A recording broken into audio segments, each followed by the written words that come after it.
Bem-vindo ao Maestria da Mente Podcast, onde abordamos o que há de melhor na neurociência e no comportamento humano.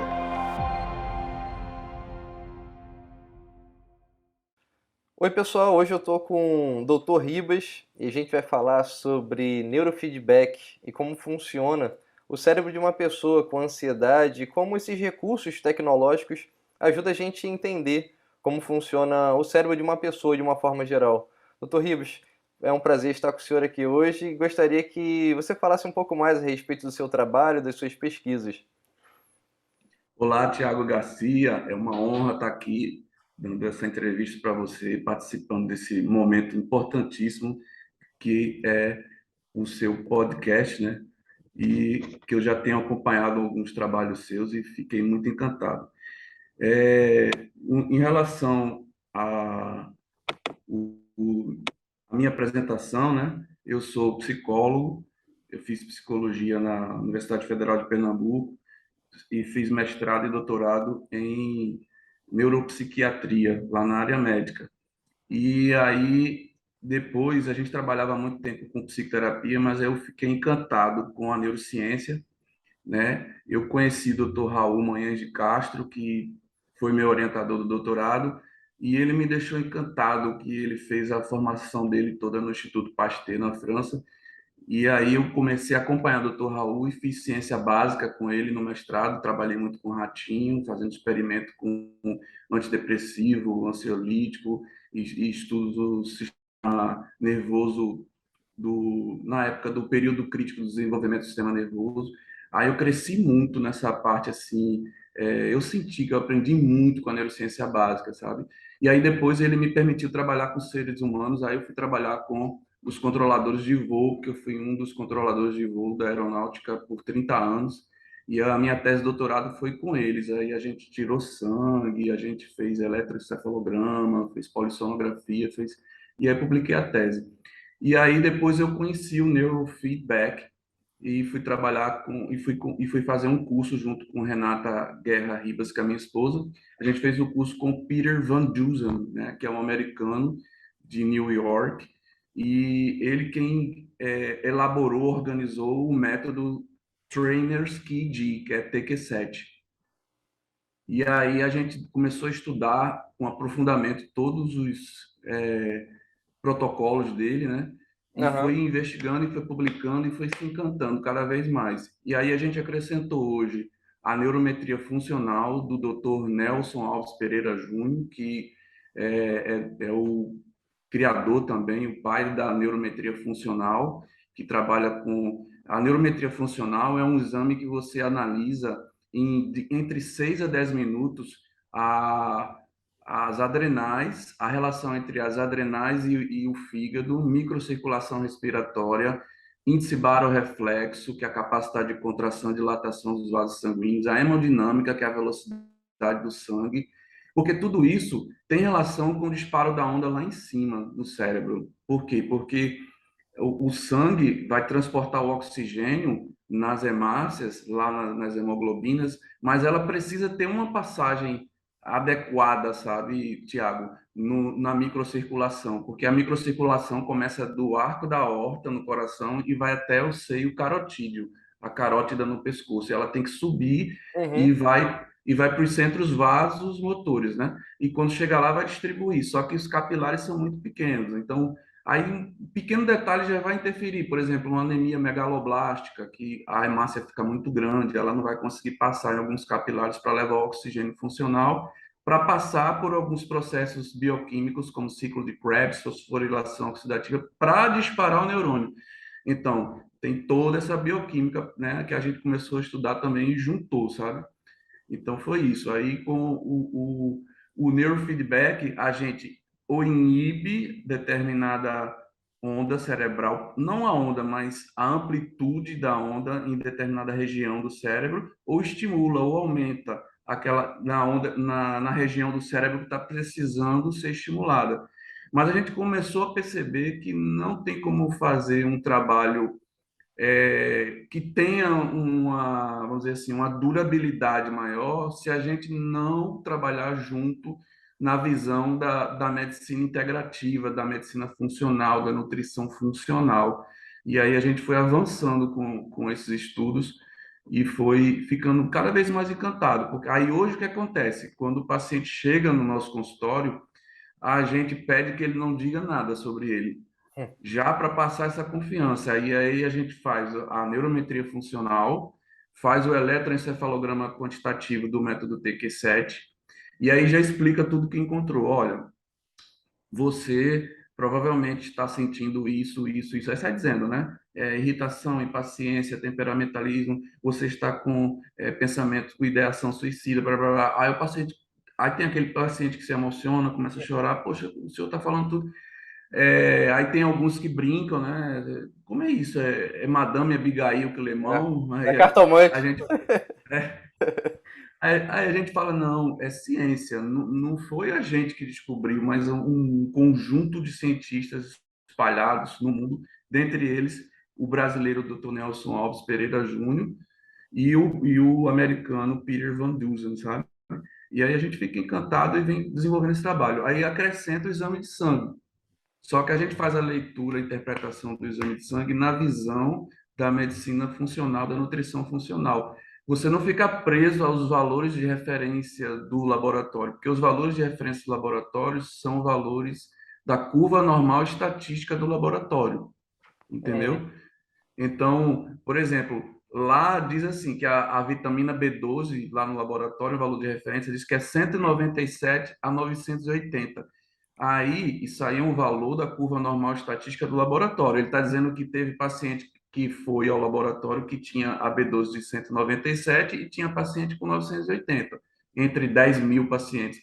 Só que a gente se baseia em estudo científico. Então, por exemplo, tem um estudo que foi feito com punção lombar, e esse estudo eles demonstraram e comprovaram que os pacientes que tinham a B12 abaixo de 550 picogramas não tinham B12 no líquor, no líquido cefalorraquidiano. E se você não tem B12 no líquido cefalorraquidiano, você não tem B12 no cérebro.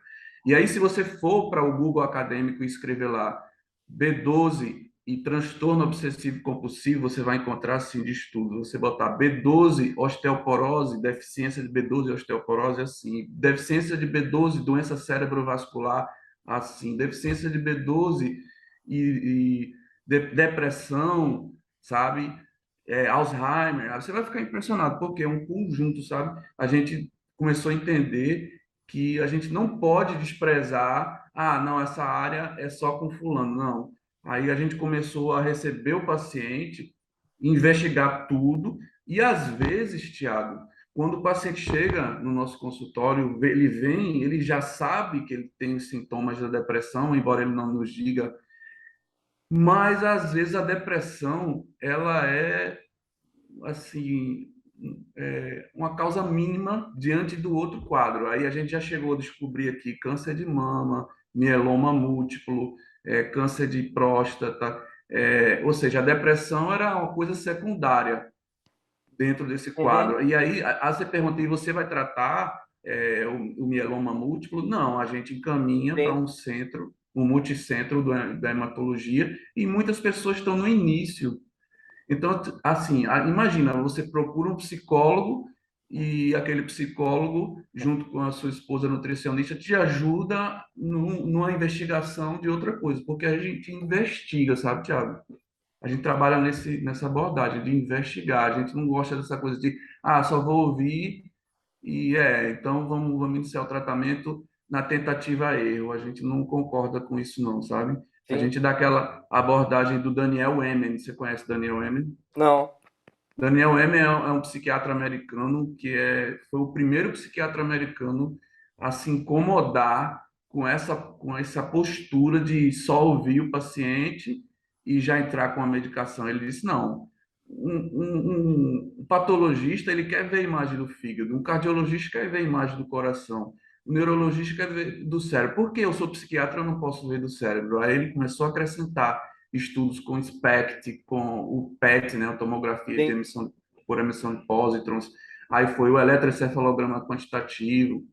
Aí hoje tem o Dr. Eric Braverman também, que ele trabalha com o BIM, que é o Brain Electrical Activity Mapping, e ele faz a associação já dos padrões de onda cerebral com neurotransmissores que estejam em deficiência. E a gente já está começando a fazer alguns estudos aqui também no Instituto do Cérebro de Pernambuco e na Universidade Federal de Pernambuco também, e está encontrando também essa associação e está ficando encantado, sabe? E aí sabe como vai trabalhar em cima dessa reposição, sabe? Isso você falou a respeito da gente investigar com imagens, né? Ver o que está acontecendo com aquele órgão especificamente, falando do cérebro.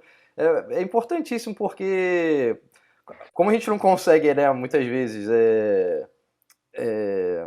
enfim, através só da fala, né, como você falou, vamos entender o que o paciente está falando para partir daí é, fazer algum tipo de tratamento. Essa forma é muito mais assertiva, porque você já coleta diversos dados, você entende o que está acontecendo realmente no cérebro da pessoa, você consegue partir por um caminho muito mais rápido. E o que eu acho É, mais interessante na sua abordagem é essa metodologia holística, porque não é só uma coisa, né? Você tem que entender um todo do paciente para saber o que está acontecendo com ele, porque muitas pessoas falam, eu sou ansioso, ou eu sinto que eu estou mais triste do que de costume, provavelmente estou entrando numa fase depressiva da minha vida. Mas você não sabe, né? Como o senhor falou, a pessoa às vezes está com câncer, está com tumor, né? Numa fase inicial, é, e por conta disso ela desenvolve ansiedade ou até mesmo a depressão. E é, isso é interessantíssimo, como a própria questão da vitamina B12 está associada a diversas condições de saúde. Então essa abordagem é incrível, isso que deixou mais admirado no seu trabalho, porque como sua esposa é nutricionista, vocês trabalham em conjunto, é fundamental você entender esse o todo, né, o contexto global do paciente para poder realmente fazer uma abordagem mais assertiva e mais rápida. Então é realmente muito é, interessante. Em relação a pessoa ansiosa, né, por exemplo, a gente sabe que a ansiedade é algo inerente ao ser humano, mas um uhum, transtorno de ansiedade, você falou a respeito aí do TOC, né, do transtorno obsessivo compulsivo, você sim. veria características que são comuns aos principais, aos principais transtornos de ansiedade e uma atividade cerebral nessa pessoa, e além disso, indo para a parte nutricional, alguma deficiência de alguma vitamina que pode fazer com que a pessoa se torne mais ansiosa, e o lado contrário também, quais alimentos, se existe isso, quais alimentos ajudariam a pessoa a ficar menos ansioso e gerenciar melhor as suas próprias emoções. Perfeito, Thiago. Olha, hoje a gente lançou um curso semana passada em Natal, no Rio Grande do Norte, para profissionais de saúde e lotou. Eu fiquei muito feliz, sabe? Foi a primeira turma que a gente está tentando publicar logo o protocolo Guerra Ribas, que é envolvendo todas essas metodologias na investigação, sabe, Tiago? Aham. E aí, assim, tinha profissionais, tinha médico, tinha psicólogo, nutricionista, fisioterapeuta, pedagogo. Foi bacana, sabe? Foi uma turma maravilhosa, mexeu muito, foi uma coisa histórica para a gente. E aí é o seguinte, veja, vamos voltar só uma coisa em relação ao raciocínio, que tem acontecido do ponto de vista acadêmico. Às vezes, o profissional de saúde, ele aprende ele aprende uma lição, uma informação do seu professor Uhum. e leva aquilo, sabe, amarrado, não consegue fazer uma dissociação. Então é assim, veja, tem muitos profissionais de saúde que ficam dizendo assim: a clínica é soberana. Eles estão repetindo uma frase que eles aprendem na academia. Aí fala: a clínica é soberana. Só que eu pergunto: ela é soberana a quê? Ela é soberana aos exames, certo? Se ela é soberana aos exames, você pediu os exames? Entendeu o raciocínio? Para Uhum. você dizer assim, foi soberano aos exames, então já vou entrar com esse medicamento, esse antidepressivo, certo? Mas você pediu os exames porque, veja, às vezes a gente tem uma pessoa com depressão porque ela está com hipotireoidismo subclínico, né? E o hipotireoidismo subclínico eu vou identificar quando eu pedir o TSH, o T3, o T4, né? Ainda posso pedir um anti-TPO para ver se já está iniciando o Hashimoto. Então, quando a gente corrige, não a gente, no meu caso, eu não corrigiria. Eu identifico e passo para um endocrinologista. E eu prefiro que seja um endocrinologista com a visão da medicina funcional. Por quê? ele só vai entrar com o remédio em último caso. Então, ele vai tentar corrigir com a matéria-prima que a tireoide precisa, por exemplo, se a causa está na tireoide da depressão. Então, ele vai Uhum. lá e ele vai ver, olha, tirosina sublingual, aí entra com solução Lugol, iodo e iodeto, e entra com selênio. Porque a tireoide precisa de 8 selenoenzimas para trabalhar corretamente. Aham. Então, esse aí é uma das coisas, sabe? É um dos casos. Então, em relação a vitaminas, olha, as vitaminas mais importantes para o cérebro são B1, B6, B9 e B12. As mais importantes, claro que todas as outras são também, né? Mas eu estou falando para o cérebro assim especificamente. Ah, você vai dizer, sim, mas e as outras? B2, B... Por exemplo, quando a gente está dando uma aula, eu até tenho esses slides aqui, eu posso te mostrar já já. Mas Claro? assim, quando a gente tá dando uma aula, a gente mostra assim, olha, uma anemia microcítica. O que é uma anemia microcítica? O volume corpuscular médio da hemácia vai ficar abaixo do valor de referência lá do exame de sangue. Então, está dizendo que a hemácia está pequena, e se ela está pequena, ela não consegue transportar oxigênio para as mitocôndrias em nível cerebral. Então, como é que se corrige? Aí, veja, tem um grupo de profissionais que ficam dizendo assim, isso é genético, não tem jeito. Isso aí eu lamento, porque tem outros que vão fazer o tratamento correto. E eu tenho os estudos, tem um estudo randomizado, um estudo feito com toda a estrutura de ensaio clínico, e que eles demonstraram e comprovaram que não se trata uma anemia microcítica somente com ferro. Você trata com ferro e micronutrientes. Quais são os micronutrientes? Aí vem essas outras vitaminas: B2, B5, B6, B7, que é a biotina, ácido ascórbico, ácido lipóico, zinco e cobre. Aí você corrige. Quando eu fui dar esse curso agora com a minha Isso esposa, eu você levei vê um tudo no caso exame de sangue, né? tudo no exame de sangue.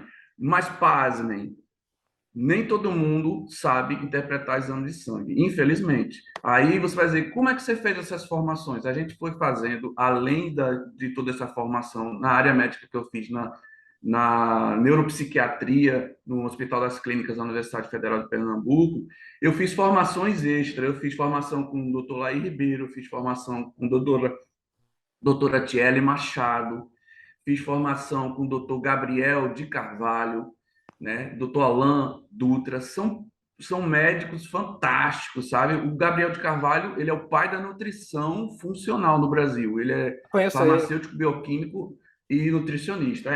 São pessoas maravilhosas, estudiosas. E aí você tem a experiência clínica, você vai vendo, né, Tiago? Você vai vendo a resposta com o paciente, né? Então, assim, você é contra medicamento? Não, eu acho que o medicamento tem que ser usado na hora certa, após todo esse processo de investigação e na dose certa também, né? E não usar essa ideia de assim, a clínica é soberana e remédio logo. Não, calma, vamos investigar. Só que investigar demanda tempo, Sim, né? com Demanda certeza. tempo. E às vezes, né? Você está entendendo o raciocínio, né? Claro, Onde eu claro. estou querendo chegar.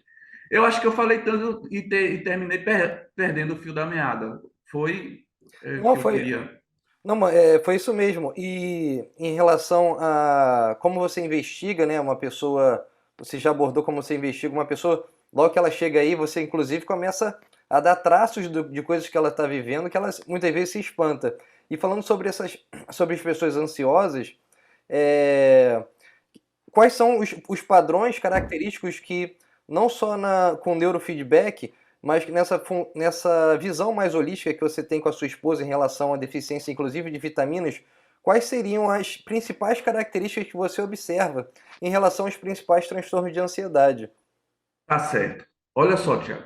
Mas antes de falar disso, se eu me perder de novo, você me puxa. Eu Beleza, fico tão beleza. feliz, eu fico tão feliz em falar desse assunto que eu termino me perdendo. Tem um pesquisador chamado Aston Price. Você já ouviu falar? Não. O Aston Price, nos Estados Unidos, ele era um dentista muito rico. E aí, o que é que ele fez? Ele pegou e disse assim: vou fazer uma pesquisa de cárie em várias comunidades que não estão ligadas à alimentação industrializada. E aí, nessa pesquisa dele, você vai ver que ele tem 14 culturas diferentes que ele foi. E aí, o que é que ele encontrou? Ele foi lá procurar cárie. Só que nessas comunidades ele não encontrou cárie, ele não encontrou Alzheimer, ele não encontrou depressão, transtorno de ansiedade, esquizofrenia.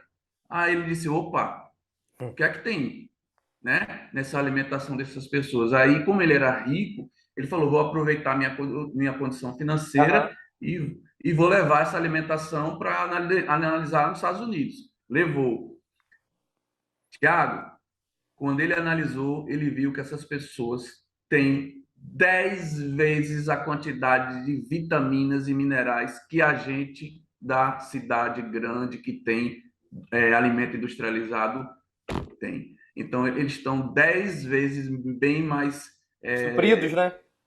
do ponto de vista nutricional do que a gente, certo? Porque aí vem, qual o problema da gente? Agrotóxicos, aí vem outro problema, que é o trigo, que não é o mesmo trigo da época de Jesus. O trigo da época de Jesus era o Einkorn, tinha 14 cromossomos. O nosso hoje tem 42 cromossomos, tem nitratos, defensores agrícolas, e se fala o tempo inteiro em fortalecer o trigo. Quando se fortalece o trigo, você aumenta a concentração de glúten. E é E aí transgênico, né? inflama É tudo. tudo já modificado Exato, geneticamente.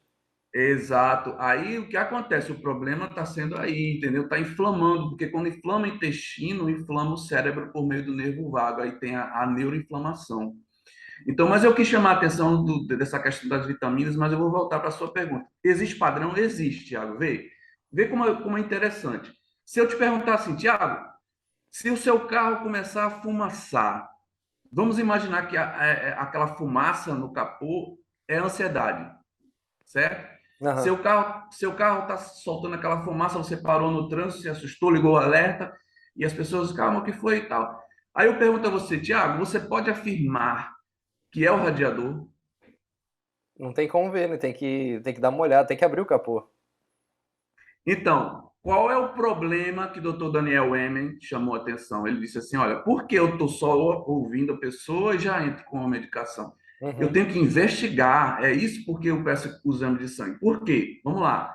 O problema do carro pode ser dessa ansiedade do carro, entre aspas, né? Da fumaça do carro. Pode ser o radiador? Pode. Mas pode ser os mangotes, que são as mangueirinhas, Sim, né? soltou. Aí veio e soltou. E- Exato. Pode ser o termostato que liga a ventoinha, que é o ventilador para Uhum. resfriar. Pode ser a própria ventoinha, né? Aí você fala assim, qual a relação com o ser humano? Para pensar que Michael Faraday, quando ele criou o motor elétrico, ele pensou no ser humano. E Sim. aí vamos lá. Quem é o radiador? É a adrenal da gente.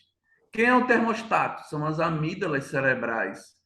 Quem é aquele mangote, as mangueirinhas? São os nossos vasos sanguíneos. Tá vendo a semelhança? Claro. Então, aí a gente vai lá agora, vamos lá. Você pode ter um paciente que está com pânico porque ele está com exaustão da adrenal, ele está com insuficiência adrenal. A comunidade científica rejeitou o termo fadiga adrenal, mas é só uma questão de termo, então, insuficiência adrenal. Então, a adrenal é quem controla a ansiedade do corpo humano, por meio dos hormônios aldosterona, cortisol, adrenalina e dehidroepiandrosterona. Porém, ela precisa da energia que está no fígado, a glicose. No fígado, o fígado não oxida a glicose, ele armazena a glicose em formato de glicogênio. Mas para que ele armazena? Ele armazena para emprestar essa energia justamente para a adrenal controlar a ansiedade da pessoa quando a pessoa tiver 3, 4 horas sem se alimentar. E aí, por isso, quando a gente pede que a pessoa venha fazer o exame, ó, você venha no jejum curto, você tem que vir sem se alimentar por 3 ou 4 horas. Aí a pessoa está certo, vem. Quando a gente faz, aí a gente vê a relação do fígado mesmo. E aí a neurometria já chama atenção, olha, precisa pedir um exame de sangue para ver as transaminases, a gama GT, cortisol, sódio e potássio, entendeu? E aí a gente pede o exame de sangue e confirma, olha lá. Então vamos corrigir isso aqui. Aí a nutricionista vai corrigir. Então às vezes o pânico está lá na adrenal, porque eu vou dar remédio aqui para cima, se o Exato. problema está na adrenal, não é? Aí vem outro problema. Aí, às vezes, o problema está na amígdala. Aí eu queria ver se eu te mostro aqui agora. Claro, pode. Mostre, por favor. Tá, vou compartilhar aqui nossa tela. Então quem estiver Pronto. escutando a gente no Spotify, vai pro YouTube porque tem essa apresentação incrível aí do Dr. Ribas. Opa, obrigado, meu amigo. Olha, aqui, ó, a gente trabalha assim, tá vendo? Aqui a paciente está com, ela já passou pela neurometria. A Uhum, neurometria foi outro exame. Aqui já é o eletroencefalograma quantitativo. Nós temos aqui abaixo, do lado esquerdo, do ponto de vista conceitual, isso aqui é um galvanômetro de Eindhoven, porque foi ele que inventou para captar atividade elétrica. Mas do ponto de vista tecnológico já é um amplificador, né? E uhum, a gente tem essa informação. Aí, aqui foi um dos primeiros artigos científicos que nós publicamos na revista Journal of Psychology and Psychotherapy Research, em 2016, e aqui a gente mostra todas as bases, como é utilizado, como é feito com a redução da a inibição das ondas cerebrais, das amplitudes, o behaviorismo, como se treina o neurofeedback. Esse outro artigo nós publicamos na revista Dementia e Neuropsicologia, que é uma revista brasileira, né, uma revista oficial do Departamento de Neurologia Cognitiva, é indexada à Biblioteca Nacional de Medicina dos Estados Unidos, o PubMed, né? aham, Nesse artigo, nós publicamos as categorias. Então, são essas categorias que foi o Peter Van Dusen, que estudou em 4 consultórios em Atlanta, na década de 90, e aí a gente foi reproduzir esses estudos aqui no Brasil. Já uhum. tá reproduzindo bastante, está confirmando tudo que ele encontrou. E aí, deixa eu passar rápido aqui, porque eu vou para. Ó, pronto. Aqui, ó, te mostrar nos padrões, como a gente encontra. Deixa eu pular esse, porque aqui.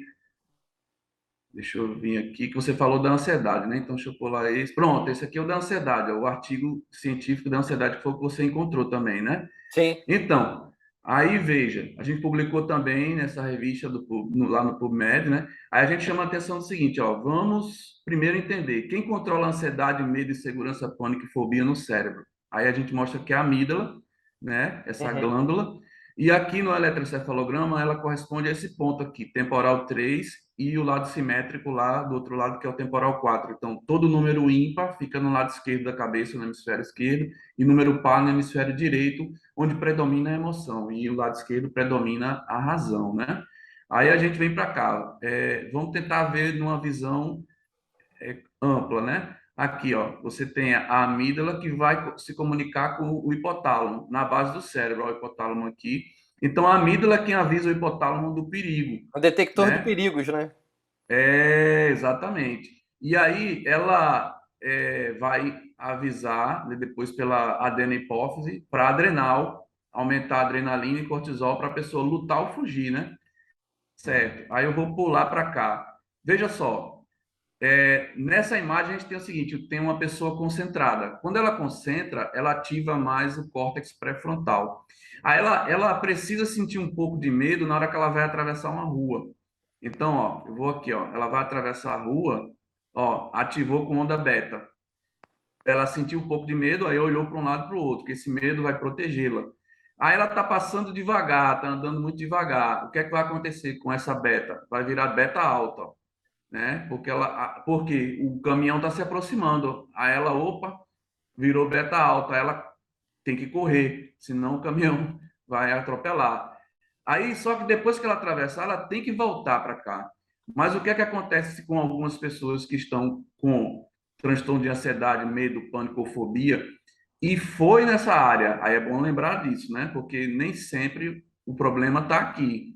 Por isso que não podemos pensar em entrar com remédio só para a cabeça. Mas eu estou Aham, dando exemplo dessa área. sim. Aí vamos lá. Ela não consegue desligar a pessoa. Veja que quando você pega o resultado do eletroencefalograma quantitativo, você está vendo aqui que sai em percentual, né? Sim, sim. Então, nessa região que eu fiz lá, temporal 3 e 4, você consegue enxergar aqui percentual de beta? Sim, sim. Ó, esse percentual de beta esperado é até 17. Por isso que ficou preto nesse paciente, tá vendo? Porque ele não Aham, tem problema, ele não tem esse problema, não tem pânico, não tem fobia, não tem ansiedade, é uma pessoa que está muito bem. aham. E a beta rápida, ela tem que ser até 10%. Só que quando eu pego um paciente com ou problema de transtorno de ansiedade ou pânico, aí vai acontecer isso, ó. Tá Caramba, vendo aqui? muito mais alto. Né?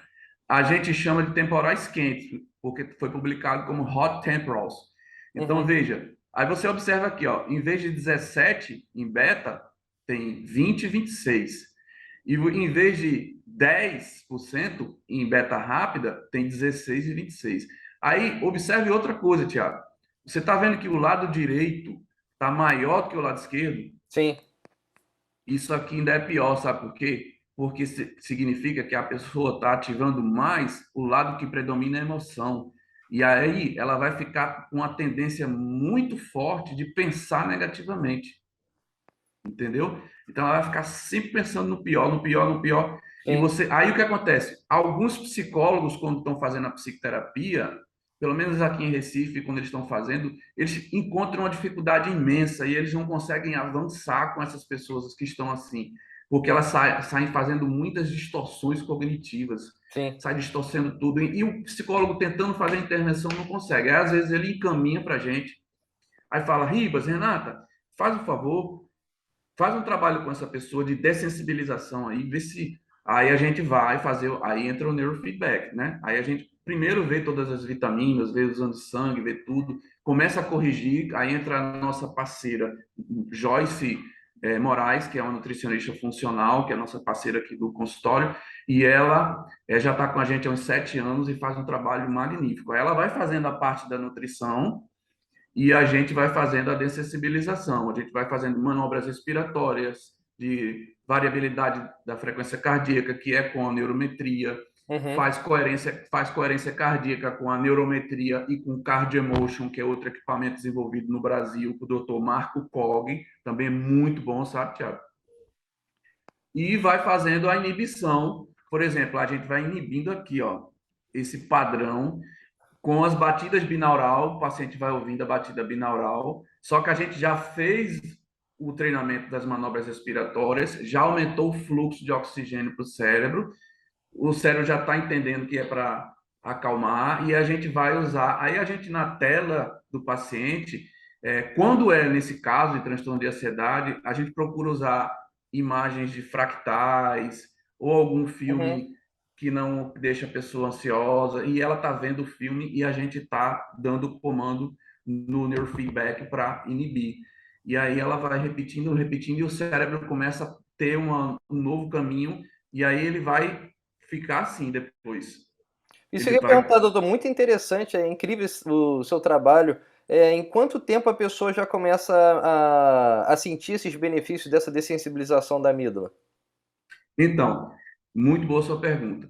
Veja só, vai variar de pessoa para pessoa, né? No Tem caso dessa, gente dessa, que. dessa era uma mulher, né? Era aquela pessoa com essa amígdala muito ativa, né? No caso Isso, dela, isso. quanto tempo ela percebeu essa melhora? E ela estava com padrões altíssimos, né?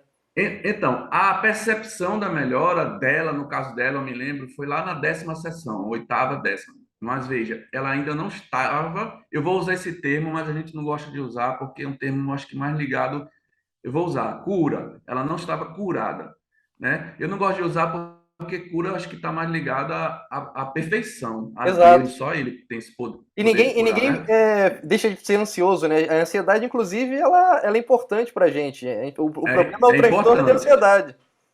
Exato. É esse padrão aqui que é o problema, quando fica vermelho. Tanto é, Tiago, se você pegar uma pessoa, ela vem aqui, você traz no consultório, Ribas, vamos fazer uma avaliação aqui. A gente fez. Se ela ficar assim, aí você fala assim, Ribas, eu não vou fazer nada com ela. Daqui a uma semana eu venho e faço. Você vai fazer, vai ficar igual. Ah, eu vou fazer de novo daqui a um mês. Você vai fazer, vai ficar igual. Teve um neurologista, um amigo meu, que eu gosto muito também do trabalho dele, é Dr. Hugo Martins. Ele atende aqui em Surubim, no interior de Pernambuco. Ele é uma referência também. Fez doutorado, inclusive, comigo na neuropsiquiatria. E ele fez isso. Ele falou: Ribas, você sabe que eu sou cientista igual a você. Vamos fazer o seguinte: você vai fazer a avaliação na paciente, mas eu quero daqui a um mês de novo, sem nenhuma intervenção. Aí fizemos. Aí deu igual. Igual não é, né? Sim, Lógico mas que é o muito valor. similar, sim. Isso, isso. Aí ele falou: caramba, perfeito. Aí quando a gente foi fazer o tratamento, aí foi o que acordou a gente em relação a essa visão integrativa. Porque, como a pessoa já apresenta melhora, então alguns pacientes vão achar: ah, já estou bom. Não, mas a gente não quer. A gente quer transformar essa área nessa cor preta. Porque essa cor preta, ela vai ser ativada só na área, na hora de atravessar uma rua ou algum susto, mas ela tem que voltar depois para a cor preta. Quando ela fica assim o tempo todo, é porque o cérebro, ele é como se ele tivesse travado naquela posição, Sim. né? Fica ali, ele fica naquela. Você deve entender muito bem isso, que você deve ter desbloqueado muita gente com a hipnose, né? O cérebro Né? já se acostuma a trabalhar dessa forma, né? Exatamente, ele vai aprender esse caminho. Aí a gente foi ver o seguinte, olha, quando a gente fazia só com o neurofeedback, a redução do percentual acontece, mas é mínima. Mas, por exemplo, se você pega um paciente que tem uma alergia alimentar, a gente tinha uma paciente aqui que a imunoglobulina E dela deveria ser 100, estava 1.500. Caramba. Imagina. Aí a gente disse, olha, se você não tratar com a doutora Joyce Moraes, vai ter uma alergia, ou melhor, vai ter uma doença autoimune. Então, vamos... Aí ela aceitou. Teve outras que não, né? Já teve gente que... Teve uma que tinha 1.700. Caramba. Eu falei para ela sobre o risco da doença autoimune, e ela se levantou e disse assim, doutor Ribas, eu não abro mão do meu queijo. Então, beleza. Aí, aí foi embora. Eu chamei Renata e disse, vamos fazer uma prece por ela, vamos orar por ela, porque é a única coisa que a gente pode fazer, né? Aí ela foi embora. A outra que ficou, que estava com 1.500, foi fazendo trabalho com a doutora Joyce e foi mudando. Ela tirou o glúten, tirou o leite bovino, substituiu por leite de coco em pó, que é maravilhoso, né? Leite de castanha. Olha, ela foi apresentando uma melhora maravilhosa. Aí, quando a gente vai fazendo a dessensibilização aqui, vai inibindo, o percentual é muito maior, sabe? Vai aumentando até chegar no preto mesmo. Só que leva, Tiago, as pessoas têm que entender que às vezes as pessoas, ela levou anos para adoecer, mas ela quer ficar boa em um mês. É, como se fosse uma bala de prata, né? Uma coisa rápida. Olha, aí eu mostro para ela, não tem como você fazer um tratamento bem feito em menos de um ano. Não tem. Anemia, meu filho estava com anemia microcítica. A minha esposa levou, eu tenho todos os exames dele, eu mostro nas aulas, com as datas e tudo. Ela levou 2 anos para corrigir a anemia microcítica, mas ele está muito bem agora. E as pessoas ficam desprezando a anemia, por exemplo, mas a anemia vai afetar a aprendizagem. A gente tinha uma criança que tinha anisocitose, que é uma anemia onde altera vamos dizer assim, o padrão de qualidade da hemácia. Se você tem uma empresa que fabrica pires, você quer todos os pires num tamanho só. Sim. Só que quando você pega uma anisocitose, você tem um pires no tamanho certo e tem um pires no tamanho de uma travessa. E isso é padrão lá no controle de qualidade lá na medula óssea. E aí, essa criança que tinha anisocitose chegou para a gente com um diagnóstico, já que eu até pedi que não dissesse nada, mas já, a doutora fulana disse que ela tem dislexia. E quando a gente tratou a lisocitose com a equipe toda aqui, acabou a dislexia, né? Fora isso, Tiago, tem outro parceiro nosso também, doutor Carlos Baima, que é um médico da longevidade saudável e trabalha com protocolo de Coimbra, de superdosagem de vitamina D. Então, a gente às vezes tem um paciente que está aqui já com uma doença autoimune instalada e ele entra com as superdosagens da vitamina D. Olha, Tiago, é impressionante. Tinha gente que estava sem andar aqui, né? Com esclerose lateral amiotrófica, e ele fez essas pessoas andarem com um trabalho bem feito junto com a equipe, né? Doutora Claro, Selma claro. também, que é a nutricionista dele, a nossa, todo mundo junto. Então é isso, Tiago. Eu acho que a gente tem que trabalhar assim junto, sabe? Enxergando o que é que tem, qual a ferramenta a mais. A hipnose é uma ferramenta também fantástica. Vamos juntar. Por isso que eu já estou propondo a você a gente fazer estudo científico junto, né? Claro, E claro. trazer essa resposta aí para Sim. o país, né? Para o nosso país e É, para o mundo. Então, e a hipnose ela é uma ferramenta que ela é excelente porque você consegue perceber um benefício no momento que você faz, né? E obviamente existem Uhum. pessoas que respondem mais facilmente à hipnose do que outras, que a gente chama de hipnotizabilidade. Existem alguns testes que a gente faz para perceber como é que a pessoa responde em relação a esses fenômenos. E não tem efeito colateral, né? Não é igual ao medicamento que, poxa, você pode ter algum efeito colateral ou inclusive se tornar dependente, né, do próprio Exato. medicamento em relação ao ansiolítico, por exemplo. A pessoa toma uma dose, sente um benefício, depois para sentir aquele mesmo benefício ela tem que ir aumentando, aumentando. Isso é perigosíssimo, né? Então é realmente uma ferramenta muito boa, mas como o senhor falou, também não é algo miraculoso. Poxa, às vezes a pessoa ela tem ansiedade, né? Tem o cérebro trabalhando dessa forma, com a amígdala muito estimulada durante muitos anos. Então também não vai ser hipnose com uma sessão que muitas pessoas vendem por aí, que você vai resolver esse problema da pessoa. Ela não vai deixar né, de acabar com esse transtorno de ansiedade com uma sessão. Mas o que ela pode fazer é o que o Dr. David Spiegel faz em Stanford, do que outros especialistas fazem ao longo do mundo, é aprender essa ferramenta para ter essa flexibilidade cognitiva, que é o que a gente chama de você entender aquilo que você está vivendo através de um outro ponto de vista. E você consegue realmente sentir esses benefícios no seu próprio corpo, e isso te deixa muito mais calmo e tranquilo. Então, em vez de você tomar um ansiolítico, você faz a auto-hipnose, você consegue gerenciar a sua ansiedade. Inclusive, alguns estudos já demonstraram isso, que quando a gente faz hipnose, as pessoas que são mais hipnotizáveis, elas mudam a frequência cerebral, elas vão de beta para alfa e muitas vezes até teta, em pessoas que são muito hipnotizáveis. E eu queria falar com o senhor a respeito dessas ondas especificamente, por que esses padrões você acha em pessoas mais ansiosas, a beta, por exemplo. E essa frequência de onda, ela acontece quando a gente está em vigília, em situações normais, né, doutor? É. Qual, como você consegue diferenciar? Você já falou do beta e beta alto. Beta alto seria o tipo de frequência que caracteriza uma pessoa ansiosa, porque essa frequência beta seria a frequência padrão no estado de vigília, né? Como é que você consegue fazer essa Isso. diferenciação? É, porque o algoritmo ele já calcula tudo e já entrega para a gente separado, os Sim, sim. percentuais, né? Pô, muito legal Então, eu tô vendo é, aqui o seu protocolo, então, pô, é incrível, porque é muito completo, né?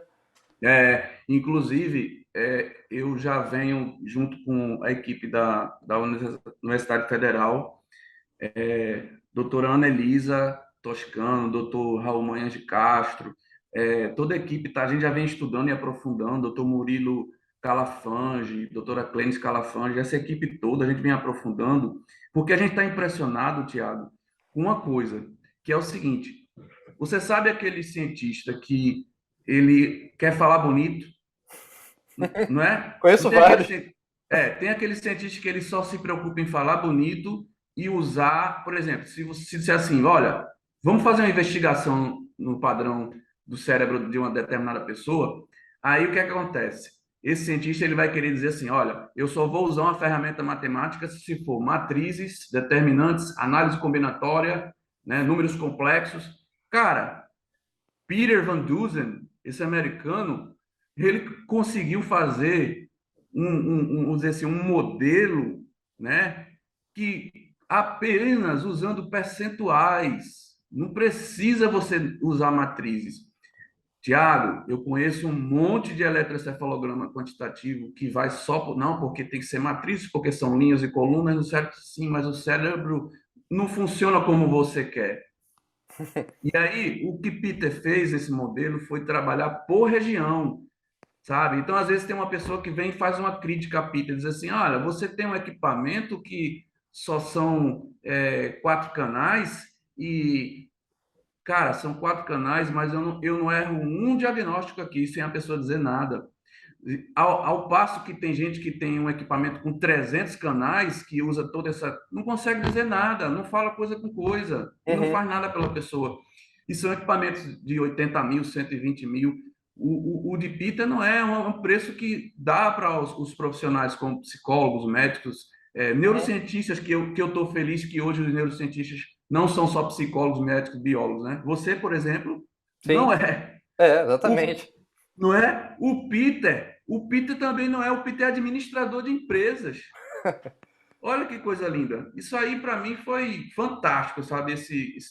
Essa união de todos nós, né? Porque são olhares diferentes, são formas de pensar diferentes e a gente Aham, vai encontrando caminhos diferentes. Aqui, por exemplo, ó, tá vendo essa tabela aqui na tela? aham. Essa tabela é um exame de sangue quando a gente faz e a gente pega o valor do exame de sangue. e coloca. Peguei o Excel e fiz uma formatação condicional, de acordo com, certo? Sim, sim. Com a abordagem funcional, da medicina funcional e nutrição funcional. Aí, o que tiver na cor vermelha tá ruim, tá alterado. Então, por exemplo, essa vitamina D aqui, ó, eu quero acima de 40. Aí você vai dizer, você tem um estudo falando sobre isso? Tenho. Tenho todos os estudos, cada coisa que eu disser aqui eu tenho, eu apresento isso nas aulas lá. A Uhum. vitamina B, a B12, ó, a pessoa vai dizer, é de 197 a 866. Não, gente, isso aqui é o valor da curva normal de estatística do laboratório. Ela tem que estar acima de 550, não tá, a pessoa está submetilada. Aí a pessoa, eu quero aprender submetilação. É um curso de 6 meses, né? Mas é o seguinte, quando a pessoa está submetilada, por que eu estou falando isso aqui para você? Por exemplo, uma pessoa que está submetilada por B12, quando eu vou lá no córtex cingulado anterior dessa pessoa e vou ver os percentuais, Tiago, eu queria que o percentual de onda, vou dizer assim, lenta e média, como delta e teta, e a alfa, que é a média, né, não fique alto, não fique maior do que os hemisférios. Isso foi uma descoberta até do Peter, né? Só que quando fica, Tiago, eu tenho aí transtorno obsessivo compulsivo, ou então neurose obsessiva, uma pessoa está martelando o pensamento, remoendo, né? Ali repetindo aquele pensamento que é um sofrimento. Eu tenho aí também fibromialgia. Aí você fala, mas caramba, e aí? Aí quando a nutricionista vai fazer a suplementação correta da B12, lógico, com a modulação intestinal, com todos os outros trabalhos, não é só o suplemento, né? Claro. Quando ela faz o plano alimentar, toda a modulação e ela corrige a B12, e eu estou tentando inibir aquela amplitude de onda lenta que não era para estar alta no cingulado anterior, ela vai voltando a um estado de. Eu não gosto também dessa palavra, mas eu vou dizer normal. Eu também Uhum. não gosto, né? É o equilíbrio. A gente tinha uma paciente que tinha um toque que se ela fosse numa loja e ela tocasse numa camisa, ela tinha que levar a camisa para casa. Então ela ia ter que comprar. Imagina o sofrimento Pô, dela. cara, não pode encostar em nada, né? Ela ficou Caraca. o tempo ela sem sair. Aí quando ela vinha treinar com a gente, o que é que ela fazia? A gente colocava a luva de procedimento, porque às vezes ela ia jogar. Eu fazendo neurofeedback nela com Renata e ela jogando, mas ela jogava com a luva, porque a luva ela podia levar, entendeu? Porque ela achava, é a distorção lá que dá no Sim. toque, que o pensamento ficaria no objeto. Mas graças a Deus ela está tratada, ela está feliz, agora está seguindo a vida dela, mas demorou. A gente não fez o tratamento, foram 2 anos ali com ela, né? Começou, foi só com neurofeedback? Não, foi neurofeedback, foi nutrição, se eu conhecesse a hipnose também, puxa vida, né? A gente poderia ter essa parceria. Tem até 2 alunos meus aqui que trabalham com hipnose, vou buscá-lo para o grupo para a gente trabalhar junto, fazer umas pesquisas juntos, certo? Interessante. Então, E qual a importância do córtex cingulado anterior que o senhor falou? Porque é justamente essa área que o Dr. David descobriu lá nos Estados Unidos, que ela fica menos ativa em pessoas que são mais hipnotizáveis. Faz parte da rede de saliência, né? Que é como se fosse um detector de conflitos, né? Como se fosse o nosso radar de alerta também. E ela fica pouquíssimo ativa em pessoas que são muito hipnotizáveis. Qual então é essa importância do córtex cingulado anterior? é interessante, eu acho que a gente vai se divertir muito, viu, na pesquisa científica, porque, ó, olha, você tem um gerador de onda lenta que fica no tronco cerebral. Eu vou falar de forma Aham. é, reducionista, mas só para didaticamente a Sim, gente sim, entender. sim. Só Então, para a gente visualizar para a audiência É, entender. então você vai visualizar assim: onde está o gerador de onda lenta? No tronco cerebral. Onde está o gerador de onda beta? No córtex cingulado anterior. Aí veja, o que acontece? Agora eu vou pegar um exemplo de uma criança que tem TDAH e a etiologia desse TDAH dela, além da genética, está nas vilosidades intestinais. Ela está com hiperpermeabilidade intestinal por alergia alimentar, que a gente já encontrou um monte. O que é que vai acontecer? Vai inflamar o intestino e vai inflamar o cérebro. Então, como é que gera o disparo da onda cerebral? Para disparar a onda, é, o carboidrato vai entrar, vai ser absorvido no intestino, e aí ele vai passar por artéria, arteríola, capilar, citosol, e ali ele vai passar a vitamina B1, que é o difosfato de tiamina, vai fazer a primeira quebra. E aí ele vai mandar um piruvato para a mitocôndria, o outro piruvato vai se transformar em vitamina B3, tudo isso vai para a mitocôndria, chega na mitocôndria, tem ômega 3, ômega 6, tem coenzima Q10, aminoácidos, neurotransmissores, tudo isso para virar os neurotransmissores, para poder passar por ciclo de Krebs, fosforilação oxidativa, para virar ATP, energia exotérmica, calor e disparar o neurônio. Veja essa complexidade todinha. Só que quando a pessoa está inflamada, é como se esse avanço dessa complexidade bioquímica toda não conseguisse subir e chegar até no ponto do cingulado anterior. Uhum. Consegue, mas quando chega lá, já é como se fosse um delay, certo? Então, como a maior parte acontece no tronco, essa criança que está inflamada, ela vai ter uma amplitude de onda lenta maior, sabe? Ela vai ter uma amplitude de onda lenta maior na região pré-frontal, principalmente, às vezes na cabeça toda. Porque é como se fosse assim, Tiago, eu dissesse assim, Tiago, você quer uma casa escura ou uma casa com luz fraca? Você vai dizer, eu quero com luz fraca para eu não me acidentar, né? Claro, aham. Pronto. O cérebro também vai fazer isso, ó. Então, não está chegando no cingulado anterior para gerar a onda beta, que é a onda que ele vai aprender melhor, vai ter o controle. Então, aumenta a amplitude da onda lenta. Aí você vai no, por exemplo, na área de Broca, que é a área de controle dos impulsos verbais, comportamentais, memória de trabalho, essa criança ela não vai ter controle dos impulsos. Por quê? Porque ela está com excesso de onda lenta. Muita gente pensa, ele é muito agitadinho, ele deve ter muita onda rápida. Não, aí é outro tipo de TDAH. Esse TDAH, ele tem impulsividade, mas é porque a onda lenta não consegue controlar. Ela é tão lenta que ela não tem energia suficiente para controlar. E quando a gente consegue mudar esse padrão, ela passa a ter controle da fala, ela vai ter controle dos impulsos comportamentais, ela vai passar a ter mais a memória de trabalho vai ficar melhor, aquela que você tem 15 segundos para memorizar um telefone e tal. Então, é nesse sentido, certo? Agora, por ser o gerador, o cingulado anterior, é onde são criadas as ondas beta, e aí eu acho que é uma caixa preta para a gente. A gente poderia pesquisar isso aí e dar uma Sim. estudada em relação a esse pessoal que tem mais essa sensibilidade para a hipnose.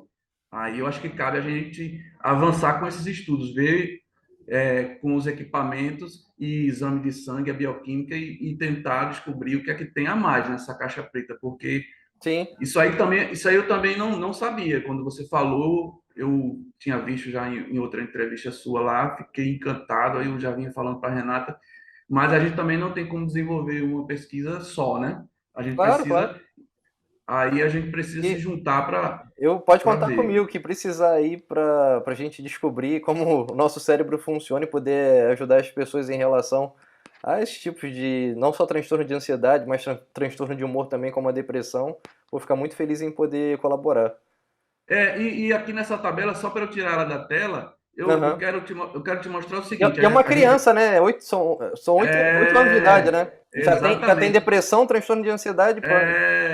Pois é, e toda inflamada, sabe? No intestino. Aí veja, o que é que a gente quer fazer com uma pessoa assim, quando chega no consultório? A gente quer fazer isso, ó, entendeu? Tudo Então equilibrado. não adianta a pessoa ficar, eu vou dar remédio lá para cima, ou eu vou fazer só neurofeedback, ou eu só vou fazer. Não, eu tenho que corrigir tudo. Se eu não corrigir essa bioquímica aqui, como é que eu vou esperar um funcionamento adequado? Né? Então a gente Exatamente. tira do vermelho, traz para cá, junto com a equipe toda, com a nutricionista, com o médico, né? Toda a equipe. Aí sim, dá certo, né? É E, bacana, né, Tiago? pô, não, é incrível. Eu, pelo menos, assim, sou apaixonado pelo cérebro, É, pelo corpo humano de uma forma geral. E eu queria saber também, doutor Ribas, por exemplo, você pegou lá essa criança de 8 anos, conseguiu analisar esses diversos componentes relacionados a ela. Você já tem uma linha para seguir para melhorar todos esses quadros, né, todas essas questões inerentes a ela. Vamos dizer que você consiga estabilizar ela, deixar ela num padrão equilibrado, como a gente viu ali depois. Como a pessoa manter isso, né? Porque também isso é importantíssimo. Muitas vezes a pessoa, você vai, identifica lá o que não está adequado, se adequa, mas aí depois essa pessoa, enfim, volta a ter aqueles mesmos comportamentos que levaram a ela a ter esse corpo todo inflamado. Então, acredito que também existe essa, como posso dizer, esse planejamento para que essa, entre aspas, recaída não aconteça, né? Porque para que a pessoa consiga manter esses níveis equilibrados no longo prazo, né? É verdade, Em Thiago. Você relação à disse tudo. alimentação, estilo de vida, por exemplo, a pessoa está totalmente equilibrada com os níveis perfeitos, mas aí depois vai para um trabalho que não dorme direito, começa a se alimentar mal, começa a comer mais alimentos industrializados. Obviamente, isso vai ocasionar um desequilíbrio, né, em todos esses componentes que já foram avaliados. Então, é importantíssimo enfim, uma rotina saudável para que essa pessoa mantenha esses níveis equilibrados, né? Tiago, isso aí é o grande desafio, sabia? Porque, rapaz, eu fico impressionado. Às vezes a pessoa não está entendendo. Você explica, explica, explica. Olha, mas olha, o seu intestino está inflamado. É como se a pessoa, sei lá. E, ao mesmo tempo, Renata sempre fala o seguinte, a minha esposa, ela diz, Ribas, todo mundo tem o seu tempo, né? Então você não vai forçar para que a pessoa entenda rapidamente essa questão, até porque existe uma cultura muito grande. Tiago, vou te contar um aqui. A gente com uma paciente com transtorno afetivo bipolar, que tem um padrão todinho também no cérebro lá. Quando a gente já fui falando aqui, a família, né? Aí a gente foi cuidando dela, cuidando dela. Só que ela tem uma alergia alimentar muito grande. Mas vem um outro problema, Tiago. A mãe desconfiada disse assim: vou levar para o médico. Só que veja, com todo respeito, para as pessoas não pensarem, ah, ele é contra médico. Deus me livre, o médico vai salvar minha vida, né? Não sou contra médico. Meu professor Raul é médico, meu orientador, né? Estou com ele até hoje, unido com ele. Então, meus amigos, fiz doutorado na área médica. Então, assim, não sou contra médico. Eu quero que fique claro o seguinte: independente da profissão, existe aquele profissional que está estudando, está se atualizando, e existe aquele que não está. Então, o que é que aconteceu? A gente com a paciente com transtorno afetivo bipolar, que você sabe que vai tentar suicídio, né? São pessoas que tentam suicídio, né? Muitos se suicidam mesmo. Então, eu tenho que ter, né? Inclusive com o transtorno bipolar, eu já aviso, olha, você não vai sair do estabilizador de humor. Infelizmente, a gente não conseguiu avançar para tirar, mas pelo menos vai reduzir a dose, você vai estar em controle, vai ficar bem. Tá, só que o que aconteceu? A mãe pegou, levou no alergista. Antes era alergologista, hoje é alergista o nome, né? Aí o alergista que ela levou, infelizmente, não está estudando, não está fazendo dever de casa. E aí ele pegou e disse, não. Ele foi, pegou um protocolo bem antigo, ultrapassado, usou. Não, você não tem alergia nem a leite, nem a trigo, pode comer tudo. A moça tentou suicídio depois, Caramba. entendeu? Então é complicado, sabe, Tiago? Aí veja, só para alertar, a Tem gente tem um médicos e vídeo lá. médicos, né, também, né? E como o senhor falou, tem médicos que se especializam, que estão atualizados, e tem médicos que vão, enfim, vão utilizar o que ele aprendeu na faculdade de medicina há 30 anos atrás. Então, aproveitando isso que você está falando, no vídeo sobre glúten e cérebro que a gente gravou no nosso canal, Tiago, nesse vídeo a gente mostra um prêmio Nobel que foi em 2011, ou seja, relativamente recente, onde os três cientistas que receberam o prêmio Nobel, eles ganharam porque eles apresentaram uma mudança nesse paradigma do sistema imunológico. Então, eles mostraram que existe as células dendríticas lá nas placas de Peyers no sistema imunológico, eles mostraram que existe a microfold cell, que é a célula M. Ela é a célula do deixa disso. Entendeu? Porque o que é que a gente aprendeu lá na graduação? A gente aprendeu que o sistema imunológico tem que atacar, atacar, atacar, atacar. Não é. Eles mostraram, eles provaram agora com prêmio Nobel, inclusive, e tem um monte de gente que não conhece. Eles provaram que não é atacar. Essa microfold, ela justamente faz isso. Ela fala assim, ó, não, não ataca não. Sabe por quê, Tiago? Porque a gente vai consumir ao longo da nossa vida 7 toneladas de alimentos.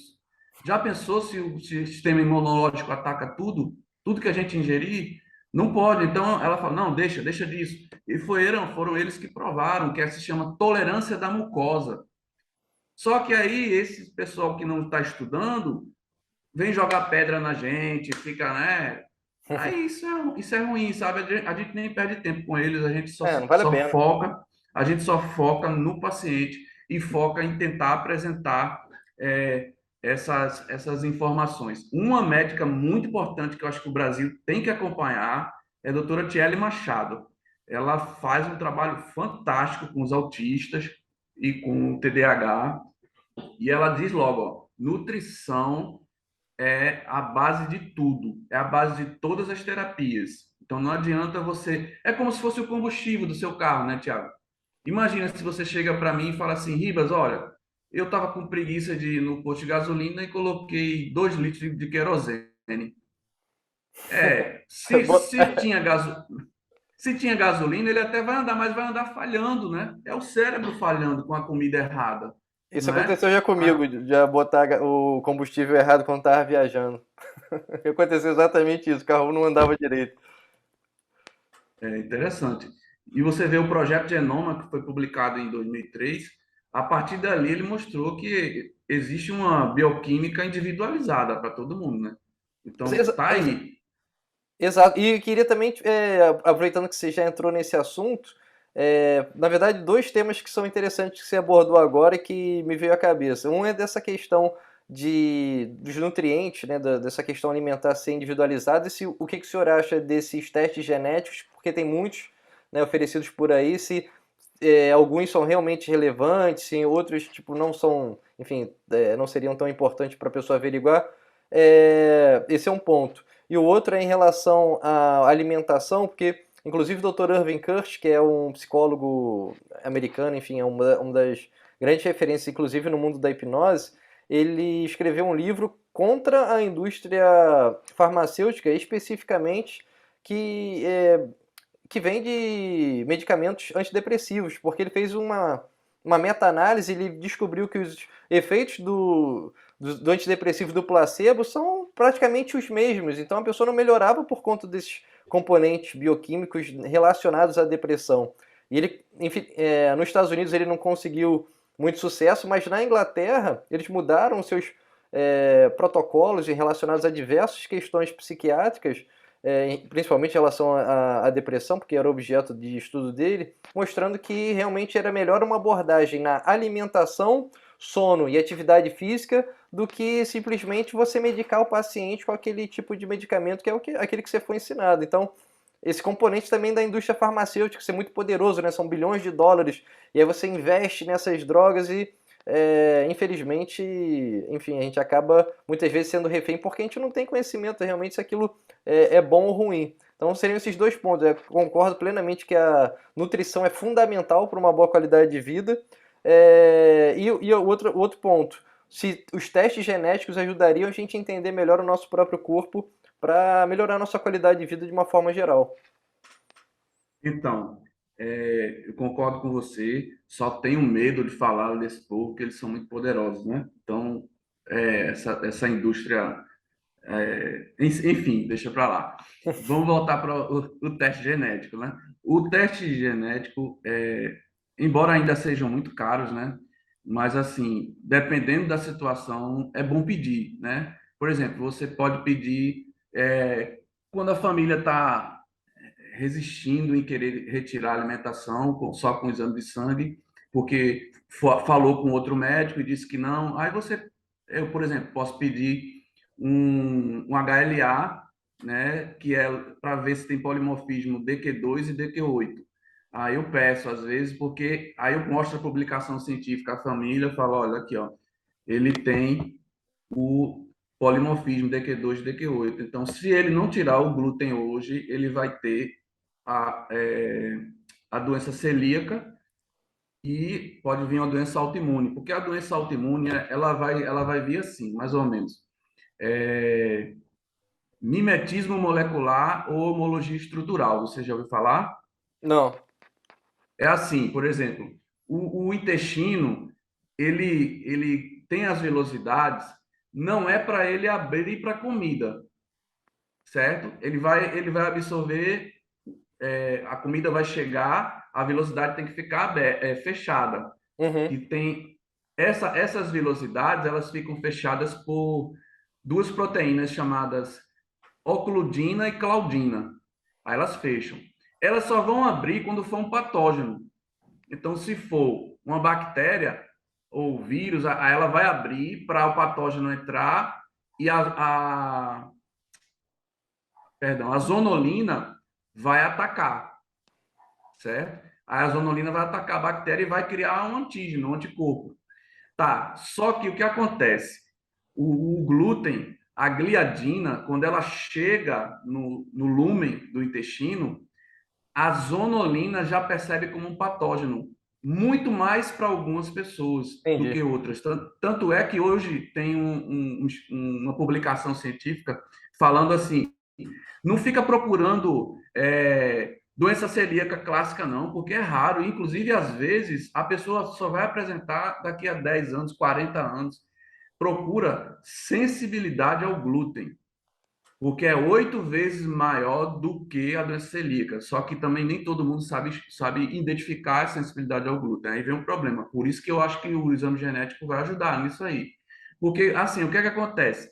A zonulina, quando ela percebe que o glúten está se aproximando, ela inibe a ocludina e a claudina e abre para o glúten entrar. Quando o glúten entra, aí ela vai atacar o glúten. Quando ela começa a atacar, ela vai estimular a produção de leucócitos intraepiteliais lá dentro. Esses leucócitos vão começar a criar anticorpos para o glúten, vai ser antigliadina. Aí eu posso pedir esse exame também, antigliadina, exame de sangue. Uhum. Só que vê só, se a pessoa, por azar, tiver lá na tireoide, ela tiver uma parte da tireoide que tem uma estrutura química com 3 aminoácidos parecidos com a gliadina, aí é mimetismo molecular. O corpo vai começar a atacar a tireoide. Aí vem a tireoidite de Hashimoto, entendeu? Então o corpo vai começar a atacar a tireoide porque está mimetizando. E se o corpo também tiver lá no cerebelo uma estrutura química parecida com a gliadina, vai atacar também, aí vem a ataxia cerebelar. Então, tem muitos casos de ataxia cerebelar que é o glúten. Tirando o glúten, Já melhora muito. nossa, sabe? Agora, como dizer isso para as pessoas, sabe? A gente fala, fala. Aí veja, você vai dizer assim: você sempre foi assim? Não, Tiago, eu também não sou tão bonzinho, não. Eu comia tudo errado. Infelizmente, é, eu perdi uma irmã agora em 2019, porque também ela comia muita coisa errada e foi embora, né?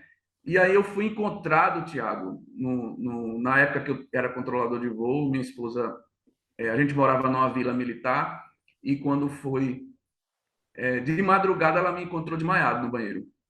E foi até perto do dia que a minha irmã faleceu também, né? E aí ela disse assim: e aí, vai querer ver seu filho formado? Vai querer ver os netos? Porque há anos ela já vinha chamando minha atenção, que ela é nutricionista, né? Uhum. Aí eu disse, rapaz, vamos conversar esse negócio de nutrição mesmo direitinho. Aí eu comecei a Levou a estudar sério. mais, levei a sério, porque, né? Aí, infelizmente, Tiago, eu fui pela dor, eu perdi a minha irmãzinha, né? Nesse contexto também, que ela sempre comeu tudo errado. Minha mãe dizia: minha filha, eu tenho medo que você fique numa cama cedo, doente e morra, porque você só come tudo errado. E infelizmente aconteceu as duas coisas. Ela ficou numa cama e faleceu agora em 2019. Então, Tiago, eu fui pela dor, mas eu não queria que as pessoas fossem pela dor, então eu queria que as pessoas ouvissem, sabe? Corrigissem, porque no caso da minha irmã, chegou num ponto que não tinha como voltar mais atrás. É esse o recado que eu queria dar para as pessoas, sabe? Então, se você pode corrigir isso antes, de chegar nesse ponto que não tem como voltar mais atrás, é muito melhor. Então eu estou corrigindo, eu corrigi isso em mim, né? Minha vida está maravilhosa, eu durmo muito bem, eu faço caminhada como você falou, né? Porque não tem sentido você fazer. Vou para musculação, vou acompanhar meu filho, tá lá todo bonitão na musculação, né? Fazer exame todo ano. A gente faz exame de sangue, faz exame eletrocefalograma, faz uma geral, dá uma geral, porque também a prevenção não é uma coisa comum no Brasil, né? Acho que também Exatamente. no mundo, né? Então a gente fazer essa prevenção e se organizar, mas olha, é isso mesmo. Esse exame genético é impressionante. E assim, o remédio, alguns casos, tem um amigo meu que é dessa linha alopática, né, da medicina alopática, que ele trabalha com remédio, mas ele é muito consciente. Ele fala assim: olha, Ribas, a gente é aquele bombeiro que está ali apagando fogo Exato. tira, tirando daquela situação de emergência. Então, o remédio é isso, é aquela situação. Só que você não pode se acomodar só com remédio. Exatamente. E é o que as É pessoas por isso. querem, né? Elas querem uma pílula, elas não querem ter o trabalho, porque a gente sabe o que faz bem, sabe que a gente, para ter uma qualidade de vida boa, a gente precisa dormir bem, tem que se alimentar bem, fazer atividade física. Mas aí as pessoas querem chegar no fim de semana, beber pra caramba, aí o álcool gera inflamação no corpo todo, não dorme bem no final de Nossa, semana, aí chega na segunda tá acabado. Então isso no longo prazo, como o senhor falou, você vai, quando você é jovem, beleza, você vai, né, não sente tanto isso, né? O que você está fazendo com o seu próprio corpo, mas vai chegando lá nos 40, 50, 60 anos, o corpo cobra um preço. E aí muitas vezes é muito alto. porque pode chegar num momento que não tenha mais volta, né? E o remédio se torna essa muleta, né? Então, como você falou, a gente não é contra remédio, né? O remédio ele é importantíssimo, mas sendo bem utilizado, né? Não pode ser uma muleta para a pessoa muitas vezes se tornar dependente dele. E sem se falar que ele também, com o tempo, pode apresentar dessensibilização de receptor, né? Ele nem ficar igual a água, a pessoa tomar e não ter efeito nenhum, de tanto tomar aquele. Sim, Então, corre esse risco também, né? Então, assim, eu acho que a gente pode trabalhar dessa forma, né? A gente sempre ter todos esses recursos e tentar usar o máximo possível, né? Para ver. O meu sonho, Tiago, ainda é ver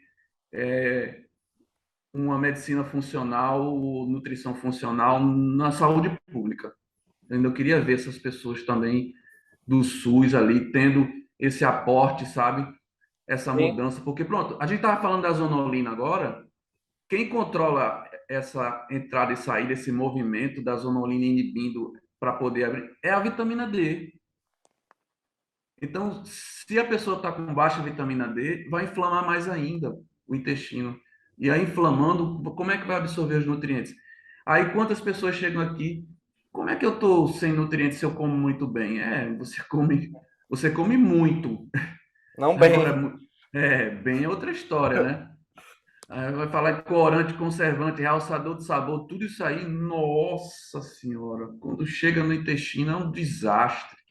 Aí tem uma aula que eu mostro, não tem aquelas aulas que o pessoal mostra um pulmão de uma pessoa normal e do Sim, fumante? fumante. Eu, eu mostro o intestino normal e o intestino inflamado. Aí o pessoal impacta, né? Causa aquela. O pessoal Sim. fica olhando assim. Eu digo, tem muita gente que está aí. Se você for no YouTube, você vai ver muita gente já com pólipo intestinal, com câncer já. E aí vai deixar para lá? Não, vamos corrigir, né? Vamos corrigir isso aí. E como interfere lá em cima, Tiago? É impressionante. Sim, sim. É impressionante. O corpo ele não é dividido, né? Obviamente as especialidades são para cada órgão, para cada especificidade, mas o corpo é algo holístico. Então não adianta muitas vezes você, né, dar uma medicação para uma pessoa, mas ela não continua dormindo mal ou continua se alimentando mal. Então, né? Cadê o benefício holístico para essa pessoa? Porque você está só apagando um fogo naquele determinado momento que, enfim, não vai ser algo para ser sustentado a longo prazo. Então, é essa É abordagem verdade. que o senhor usa que é realmente incrível. E agora, voltando um pouquinho em relação à ansiedade, eu queria Sim, falar com o senhor que, por exemplo, uma pessoa que você falou que a pessoa não fala nada, ela chega lá no seu consultório, você faz a avaliação da pessoa, quais são as características que você vai identificar nessas pessoas que têm um transtorno de ansiedade, é, são os fatores, você sabe, ó, por conta disso e disso, daquilo, por conta da atividade elétrica em tal área do cérebro ser beta ou ser beta alta, quais são as características que você consegue perceber numa pessoa que tem um transtorno de ansiedade? Aí pode ser qualquer um, pode ser toque, pode ser transtorno de ansiedade generalizado, enfim, qualquer um. Mas você está falando características sintomáticas ou padrão de Não, onda? padrão de ondas em relação às ondas cerebrais. Então, E em quais áreas do é, cérebro elas ficam mais ativas? Você falou, por exemplo, do córtex cingulado anterior. Você teria uma relação, isso. tipo, especificamente em certas áreas. Bem, Tiago, eu estava até procurando aqui, enquanto você estava falando, nos slides, porque tem um slide bacana, porque eu acho que está no outro computador. Mas é assim, tem um slide que mostra assim, oh, que pena que eu não estou com ele aqui. Quando você pega todos os pontos do sistema 10-20 no cérebro, aí aparece assim, quando ela tem transtorno de ansiedade generalizada, lá no eletroencefalograma quantitativo, vai aparecer todos os pontos bem vermelho. Ele vai ficar na cor vermelha, todo inteiro. Aí eu já sei por quê. É uma pessoa que está ativando demais com onda beta e beta alta a cabeça inteira. Então ela está analisando o tempo todo, criticando o tempo todo, julgando o tempo todo, pensando no passado, pensando no futuro, não descansa, não para. Ela não está tendo aquele descanso para o cérebro dar uma relaxada e poder até entrar no sono depois. Aí ela vai ter prejuízo de sono.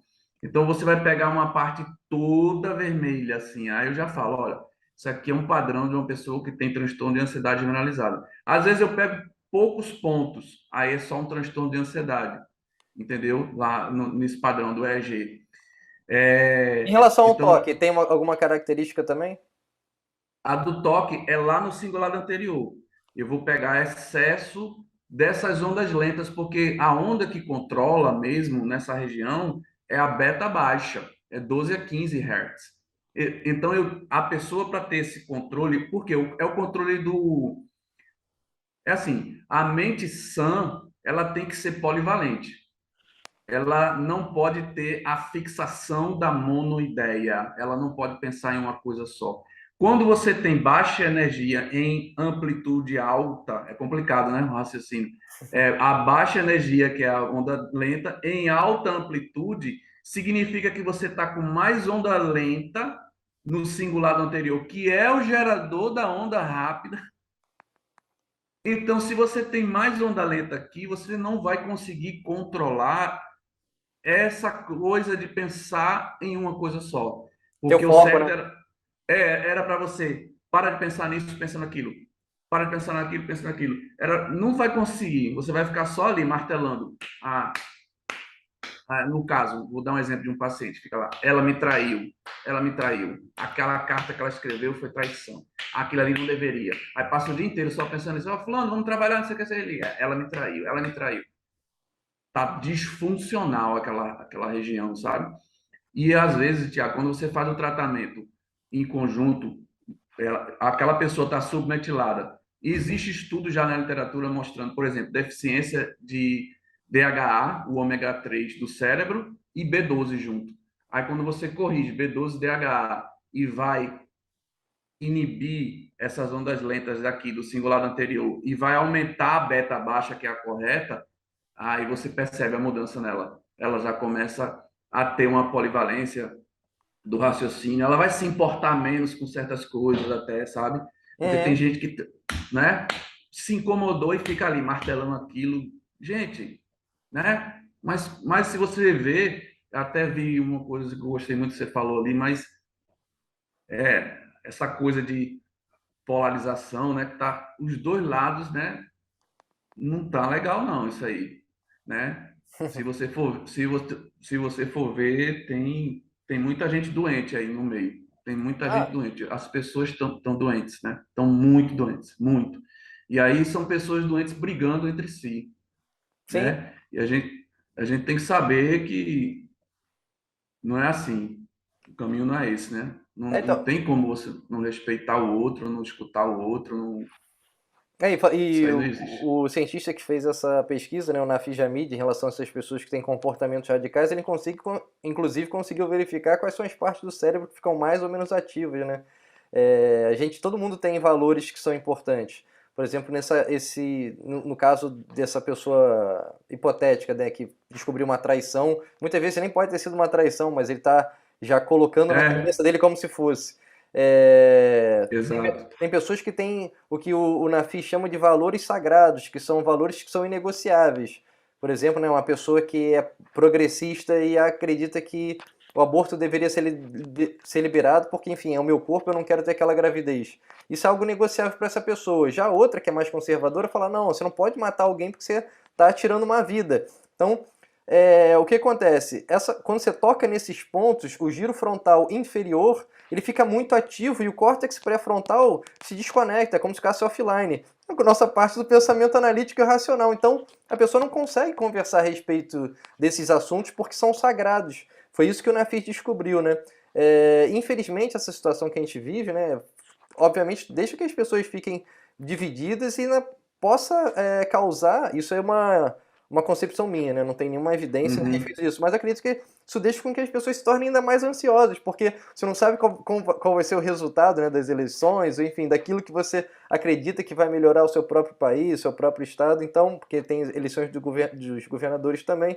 Então, enfim, se a gente entendesse como o nosso cérebro funciona, seria muito melhor para todo mundo, né? E a gente não enfrentaria brigas desnecessárias, lutas que, enfim, não levam a lugar nenhum, só fazem com que a gente se divida cada vez mais e seja pior para todo mundo. É E verdade. Doutor Laí Ribeiro fala sobre uma questão que eu achei muito relevante, que é quando a pessoa briga no trânsito e sofre um sequestro amidaliano, ele fala, né? A gente tinha mostrado da amígdala, então só que quando ela sofre esse sequestro amidaliano e a amígdala está avisando o hipotálamo que é perigo, leva para esse circuito da raiva também, é, a pessoa faz algo errado ali no trânsito, até chega a ferir outra pessoa, mas no final, quando ela vai refletir, ela, meu Deus, eu não deveria ter feito isso. Porque aí é onde ele diz, ali foi um sequestro amidaliano. tem o sequestro da Você, amígdala.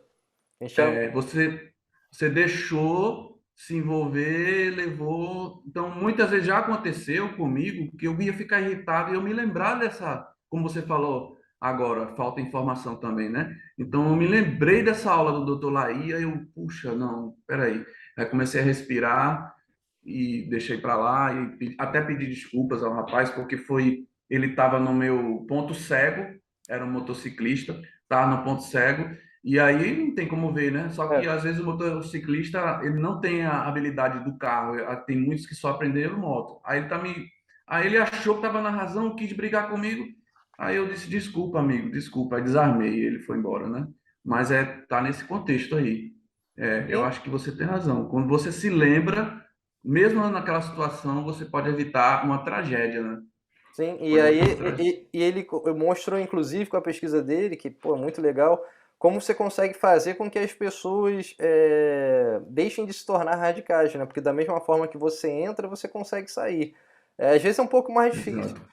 Geralmente essas pessoas que. Olha que curioso, essas pessoas que têm comportamentos radicais, geralmente são pessoas que têm transtorno de ansiedade, muitas delas também têm depressão, são pessoas que não conseguem se enxergar no mundo, são pessoas que se classificam como poderia dizer, é, ele classifica como outsider, né? Seriam estranhas ao mundo. São pessoas que na sua própria perspectiva não teriam relevância para o mundo.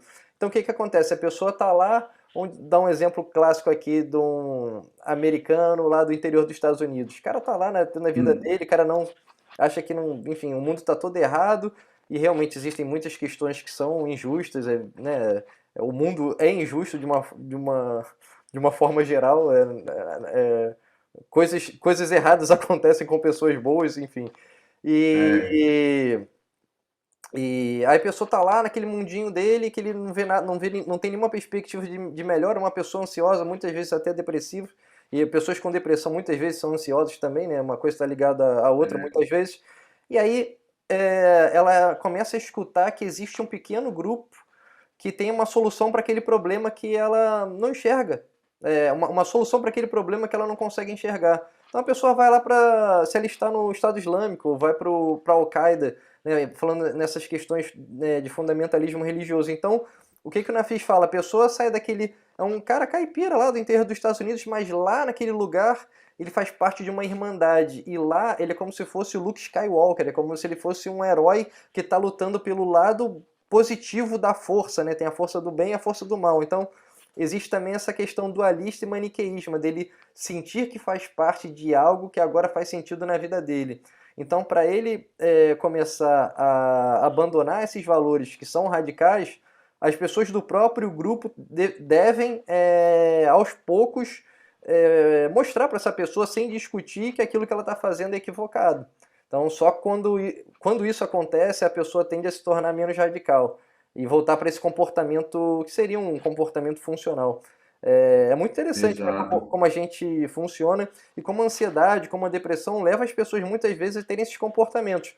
Uma série do Netflix que inclusive o Nafis foi entrevistado, uma moça que, enfim, era uma pessoa, digamos, né, essa palavra também que eu não gosto de normal, ela se identificou com a QAnon. Você conhece a QAnon lá nos Estados Unidos? É Não, uma, não. é uma teoria conspiratória que, enfim, sendo reducionista, fala que o Trump seria o cara que ia levar os Estados Unidos para um outro mundo, que existe uma ordem mundial que quer, enfim, quer manipular Meu o Deus. resultado, os resultados das eleições, a imprensa, e o Trump seria esse cara. Acreditam que essa nova ordem mundial fazem rituais com crianças, com bebês, e assim, sem nenhuma. Não tem nada que leve a acreditar nisso, mas as pessoas acreditam nessa teoria que foi levantada lá nos Estados Unidos e ela simplesmente entrou nessa teoria conspiratória por conta da pandemia. Ela era uma pessoa muito rica, ela fala isso em relação na série, que ela perdeu o patrimônio dela todo em uma semana, 2 semanas, porque fecharam tudo, né, com o lockdown. E ela se tornou uma pessoa completamente ansiosa e era uma pessoa que se cuidava inicialmente, usava máscara, evitava o contato social, né? Fazia o isolamento social e depois ela chutou o balde, começou a não usar máscara, entrou nas lojas nos Estados Unidos, começava a rasgar as máscaras, quebrar as lojas. O que aconteceu? Ela acabou sendo presa, perdeu tudo, começou a xingar as pessoas na internet com discursos de ódio, por Nossa por Senhora. conta dessa teoria conspiratória, perdeu o casamento, o marido abandonou, perdeu os amigos, perdeu tudo. E agora, né, ela tenta ter uma vida equilibrada, uma vida normal, mas essa ficha só foi cair depois de um ano, depois de ela já ter perdido tudo. Então, como a ansiedade levou a pessoa a ter esses comportamentos extremistas e muitas vezes radicais. Então, por isso que esse papo que a gente está tendo agora é importante, né, para as pessoas saberem que você consegue, pelo menos em algum nível, gerenciar suas próprias emoções, seu próprio pensamento. Então, uma pessoa ansiosa que está estudando a gente nesse momento, poxa, a gente tem recursos, né? Ela pode É, procurar para ter esse feedback que, caramba, é completíssimo. Você vai ver como é que o cérebro daquela pessoa está funcionando, você vai entender como é que o corpo dela está respondendo em relação à alimentação. Então, eu, inclusive, gostaria, na próxima pergunta, né, feita ao senhor, seria essa, de que a pessoa chegou no seu consultório falando, poxa, doutor, estou muito ansiosa, sinto que eu não estou conseguindo dormir bem, o que que eu devo fazer para diminuir a minha ansiedade, para fazer com que eu tenha minimamente, enquanto esses resultados não saem, porque obviamente com a neurometria acredito que você veja isso na hora, mas com exames de sangue você precisa, sei lá, um dia, 2 dias para ver os exames completos. Qual é a coisa emergencial fundamental para a pessoa ter essa homeostase, né, ter esse equilíbrio no comportamento dela e nessa gestão da ansiedade? então, Tiago, a gente, quando recebe nessa situação, a gente faz muitas as manobras respiratórias do protocolo do Dr. Nelson Alves Pereira Júnior, da neurometria funcional, que envolve variabilidade cardíaca funcional, envolve coerência cardíaca e também variabilidade emocional. Então, são algumas manobras bem específicas, inclusive. Assim, porque a gente sabe que essa manobra de variabilidade cardíaca, por exemplo, respiratória, ela começou lá atrás, há milênios, né? O pessoal Sim, da sim. yoga e É na tal, né? Índia, é. Aham. Isso, exatamente. Aí, só que o Alexander Riftini foi um dos cientistas que demonstrou com a tripulação de pessoas de submarino. Então, o que é que ele fazia? O submarino tem que submergir até um certo ponto. Porque se ele, vamos supor, ele tem que ir até aqui. Se ele descer mais, diminui muito o oxigênio funcional no cérebro dos tripulantes, eles ficam mais irritados, ficam brigando entre si, ficam passando mal e etc. E aí ele falou, não, há algumas situações que o submarino precisar submergir, eu preciso adaptar esse pessoal. Aí ele começou a fazer a variabilidade cardíaca. Foi quando ele demonstrou que ele conseguiu fazer, ele é russo, né? Ele conseguiu fazer com que essas pessoas ficassem tranquilas, mesmo descendo, submergindo no nível que não podia. E aí chamou a atenção da gente da clínica, né? Ah, puxa, peraí, se ele conseguiu no submarino, vamos fazer isso com os pacientes aqui na clínica.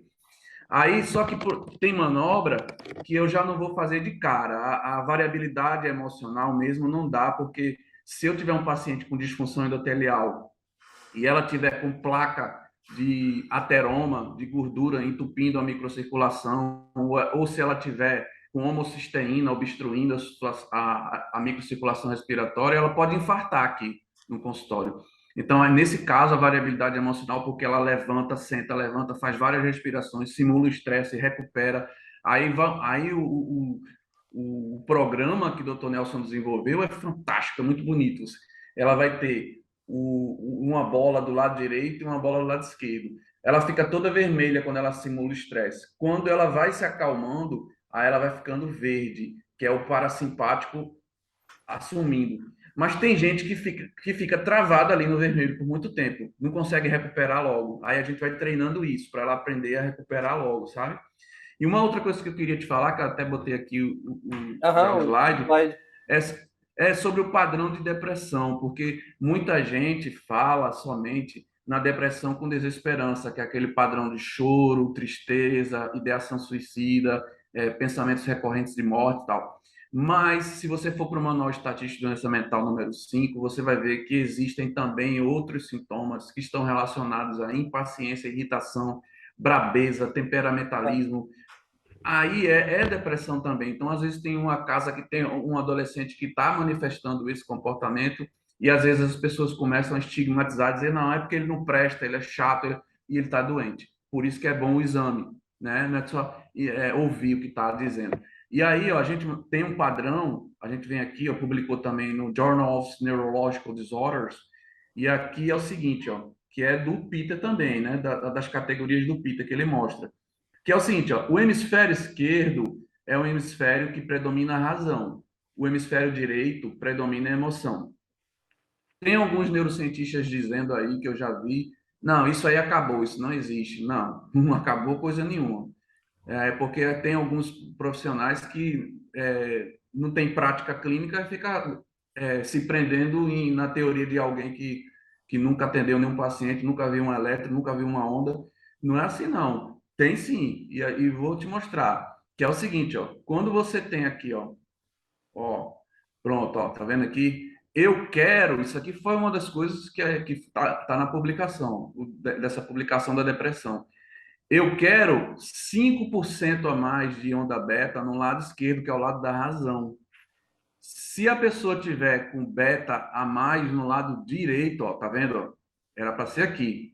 Se ela tiver aqui, aí ela vai ter, ó, depressão nervosa, essa linguagem é do Dr. Nelson Alves Pereira Júnior, mas na literatura já tem também como depressão reativa, depressão ansiosa, essa aqui é do Peter, depressão agitada, que é justamente essas características: irritação, impaciência, temperamentalismo, dificuldade em criar uma rotina e manter essa rotina, baixa energia, baixa concentração. Então, esse é um padrão de depressão. Às vezes eu tenho só esse padrão, mas tem um outro padrão que é aqui, ó.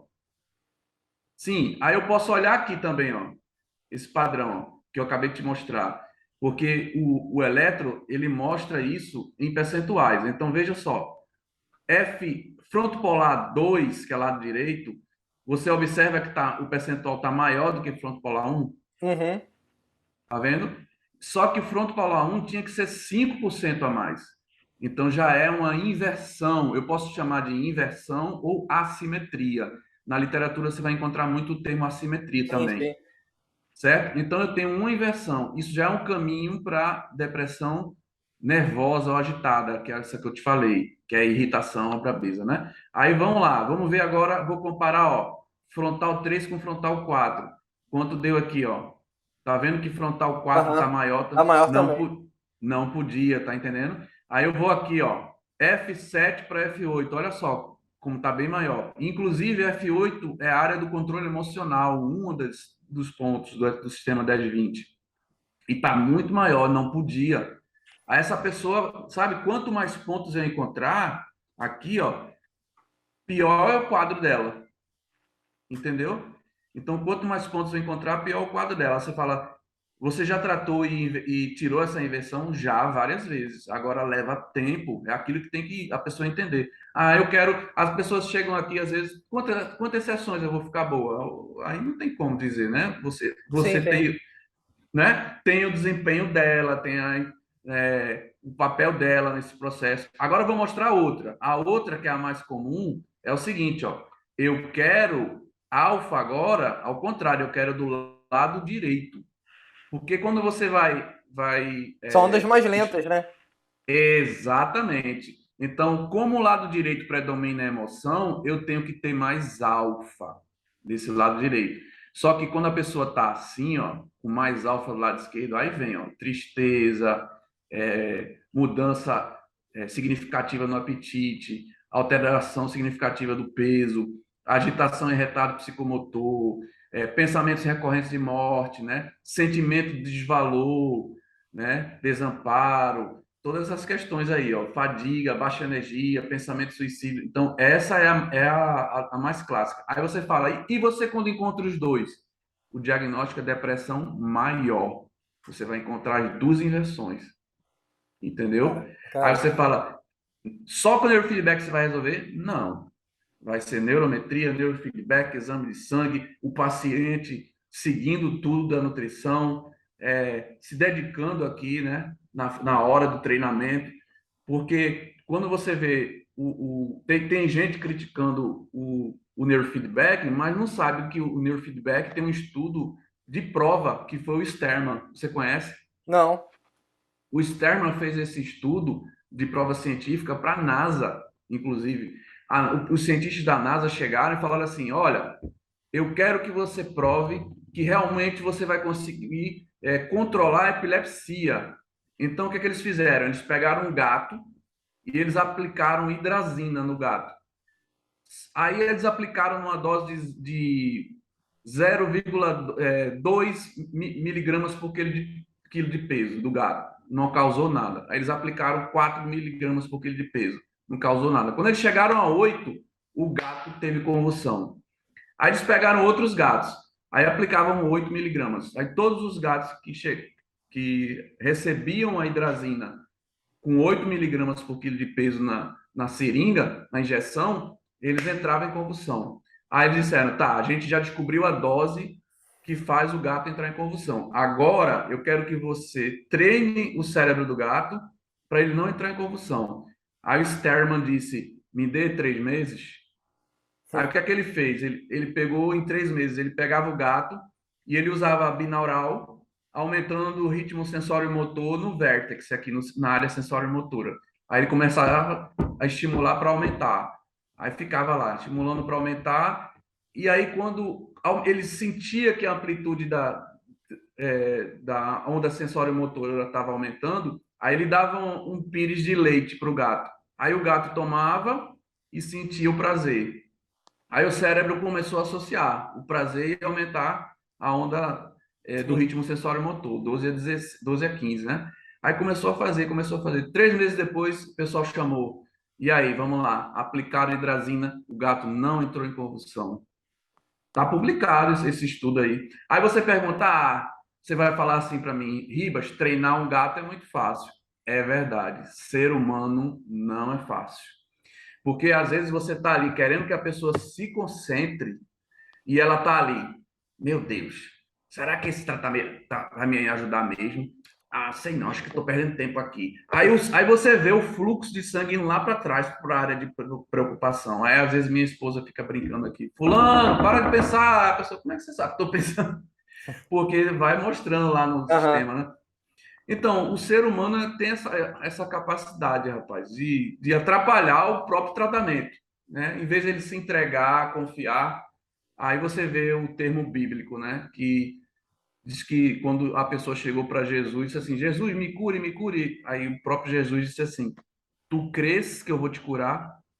Então, se Jesus, que era Jesus, né, precisa que a pessoa acredite, imagine a gente. Quando você pega uma pessoa muito desconfiada, o tempo dela vai demorar muito para ela ficar boa, né? Vai ser bem diferente das outras. E isso é Ou interessante, então, que isso também tem total correlação com a hipnose, né? A crença da pessoa de ser hipnotizada, a expectativa dela que ela pode, que isso pode acontecer, isso é fundamental, porque isso são temas que é pouco falado, né, no meio da hipnose, assim, de uma forma geral. Essa questão da hipnotizabilidade, de cada pessoa responder melhor a fenômenos específicos.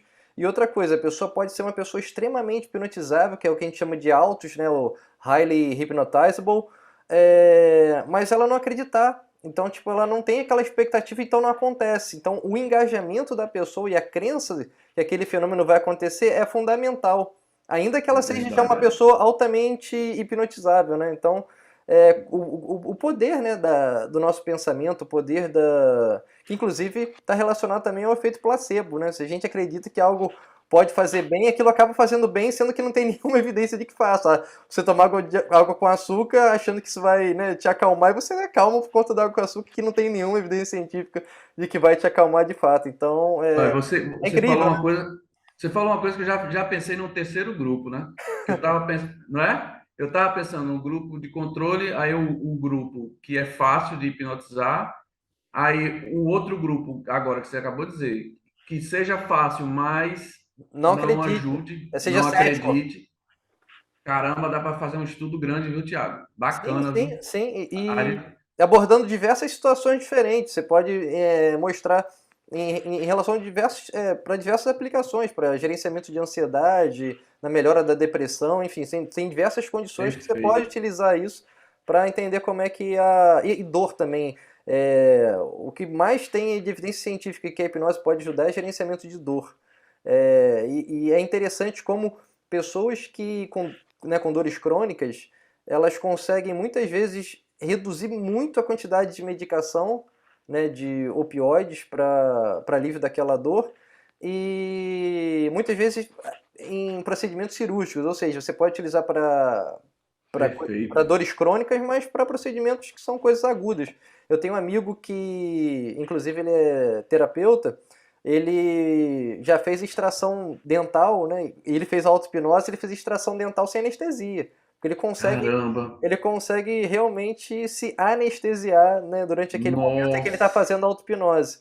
Todas as pessoas vão conseguir isso? Não, mas algumas conseguem. Hein? Poxa, 15% das pessoas são extremamente hipnotizáveis. Essa estatística a gente já tem de séculos, né? Não é de agora. Então, a gente não sabe o porquê dessa porcentagem, mas a gente sabe que estatisticamente 15% das pessoas respondem muito bem a quase todos os fenômenos hipnóticos. Então, poxa, imagina, a gente está falando aqui, sei lá, de 1.000 pessoas. Caramba, pelo menos 15 vão ter um benefício absurdo em relação a essa prática que, como eu te falei, é de graça, você aprende, faz parte da sua vida e não tem efeito colateral. Então, é por isso que, infelizmente, também não é muito divulgado por aí, porque não tem muito interesse econômico, né? Porque você ensinou auto-hipnose para a pessoa vai utilizar aquilo a favor dela e não vai precisar mais tomar remédio, não vai precisar mais, enfim, ter custos com outras coisas que poderiam beneficiar aquela condição. Infelizmente, tudo tem essa questão econômica no meio, né? Essa Faz questão. parte do nosso mundo, né? Sempre foi assim. É, é Mas, verdade, meu poxa, amigo. cara, eu tô muito feliz com essa demonstração, né? Você está mostrando aqui o que que você consegue verificar, e não é com uma pessoa, né? Você faz isso na sua vida, né? A sua, É, faz parte do seu dia a dia, né? Não é algo que você fez uma vez. exato. Isso é muito bacana porque comprova como a gente cada vez mais tem evoluído em relação a como o nosso cérebro funciona e como a psicoeducação também muitas vezes é importante, né? Você mostrar como o cérebro funciona para a pessoa, para ela até esses céticos perceberem como podem ter benefício das ferramentas que você está ofertando para eles. Eu fiz Isso. um episódio com o Dr. Donald Moss, ele é psicólogo, ele usa também neurofeedback para hipnose, junto com a hipnose, lá nos Estados Unidos. Olha, coisa E boa. é muito legal. E ele me contou um caso, né? Eu sempre faço algumas perguntas que eu acho que são interessantes. Eu perguntei para ele, Dr. Moss, qual é o caso que o senhor achou que foi mais legal em relação ao neurofeedback em uma pessoa com transtorno mental? E ele falou de uma policial. Ela era primeiro ela atuava como policial, depois ela atuou como bombeira. E, enfim, eram só condições ruins, né? Então ela no incêndio ela viu um amigo dela morrer queimado, situações de violência, então ela teve TEPT, transtorno de estresse pós-traumático. E lá nos Estados Unidos, o próprio departamento de polícia, no caso quando ela ainda era policial, bancou o tratamento dela psicoterápico durante algumas sessões, mas ela ainda não estava, ela teve uma melhora, mas ela não tinha recebido alta. E para não gastarem mais Uhum. dinheiro, deram alta para ela, sei lá, com 5 sessões de psicoterapia. Não, ela não. Meu Deus. Ele contando essa história. E aí ela foi procurar ele. E ele ainda não tinha feito um exercício de auto-hipnose com ela. Não só da heterohipnose, né, que é a pessoa conduzida na hipnose, e a auto-hipnose é a pessoa Sim. fazendo ela mesma consigo mesmo. E Uhum. aí ele contou que ele mostrou para a pessoa o que estava acontecendo no cérebro dela. Ele fez uma indução com ela, uma indução hipnótica de relaxamento progressivo, e ele foi percebendo esses padrões de atividade elétrica cerebral oscilando de beta para alfa, para teta, quando né, bem mais lentos, e ela se Aham. acalmando, ela percebeu que sentiu uma melhora muito grande em 5 minutos. E só dela olhar isso graficamente, né, no monitor, ela perceber essa mudança de atividade cerebral nela, ela começou a acreditar no procedimento. Ela, poxa, se isso que eu estou fazendo conseguiu em 5 minutos me dar um benefício tão grande, poxa, eu quero aprender mais sobre isso, porque agora eu percebendo como o meu cérebro está funcionando, eu quero dar continuidade a esse tratamento, porque até então já tinha tentado várias coisas e nada tinha melhorado. Então, como essa Vo- psicoeducação também é importante. Você me fez pensar numa coisa agora, Tiago. A gente precisa, que é o seguinte, por exemplo, essa pessoa que você disse que ela poderia ser hipnotizada, ela tem tendência, né? Como é que você chama? É hipnotizabilidade, são Só altamente pronto, hipnotizáveis. pronto. Ela é altamente hipnotizável, só que e você disse que ela não está acreditando, certo? Sim, sim.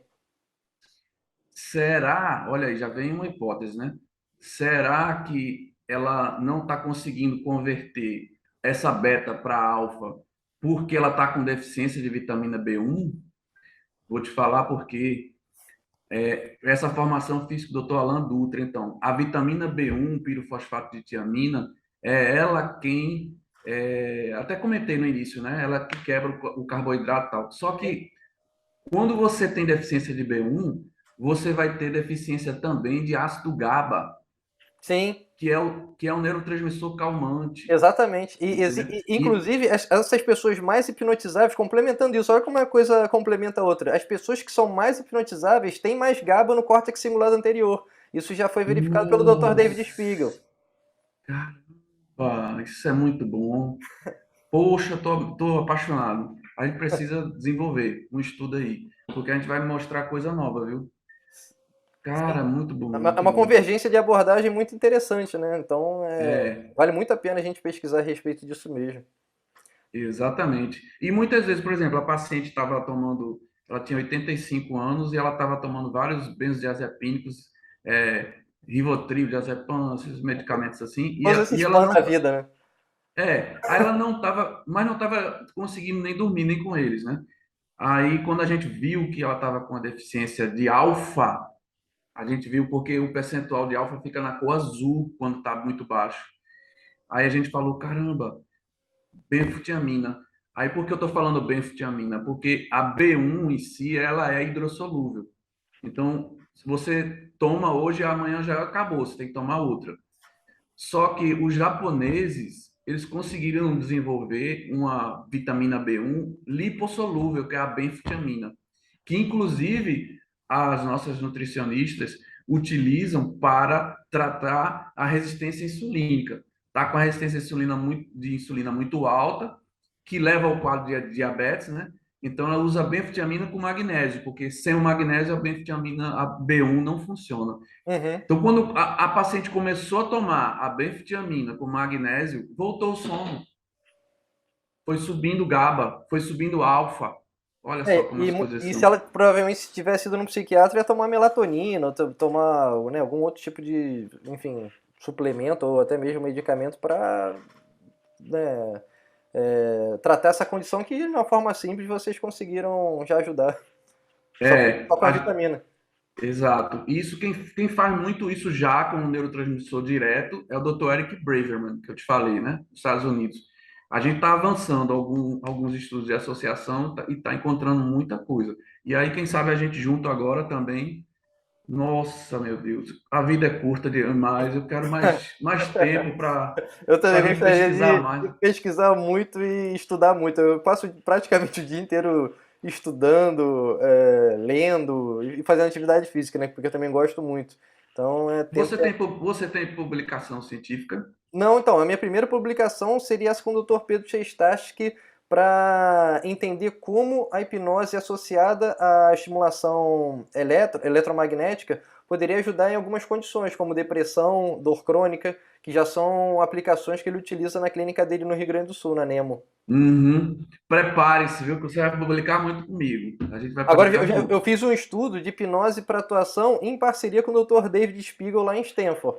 Muito E bom. foi um estudo assim que pioneiro no mundo porque o Dr. Steven Brown lá em McMaster no Canadá, ele já viu como é que funciona o cérebro do ator em máquinas de ressonância magnética funcional, mas não utilizando a hipnose como estratégia para atuação em si, né? Então, o meu objetivo de estudo era os principais era entender como você pode utilizar a hipnose para se dissociar de quem você é e realmente dar vida a um personagem e como você construir aquele personagem na sua mente. E aí eu fiz essa pesquisa com diversas pessoas, né, inclusive algumas famosas como a Débora Seco, o Marcelo Serrado, é, Sou fã desse pessoal demais, cara. Eu e fiquei, foi muito eu vi, legal.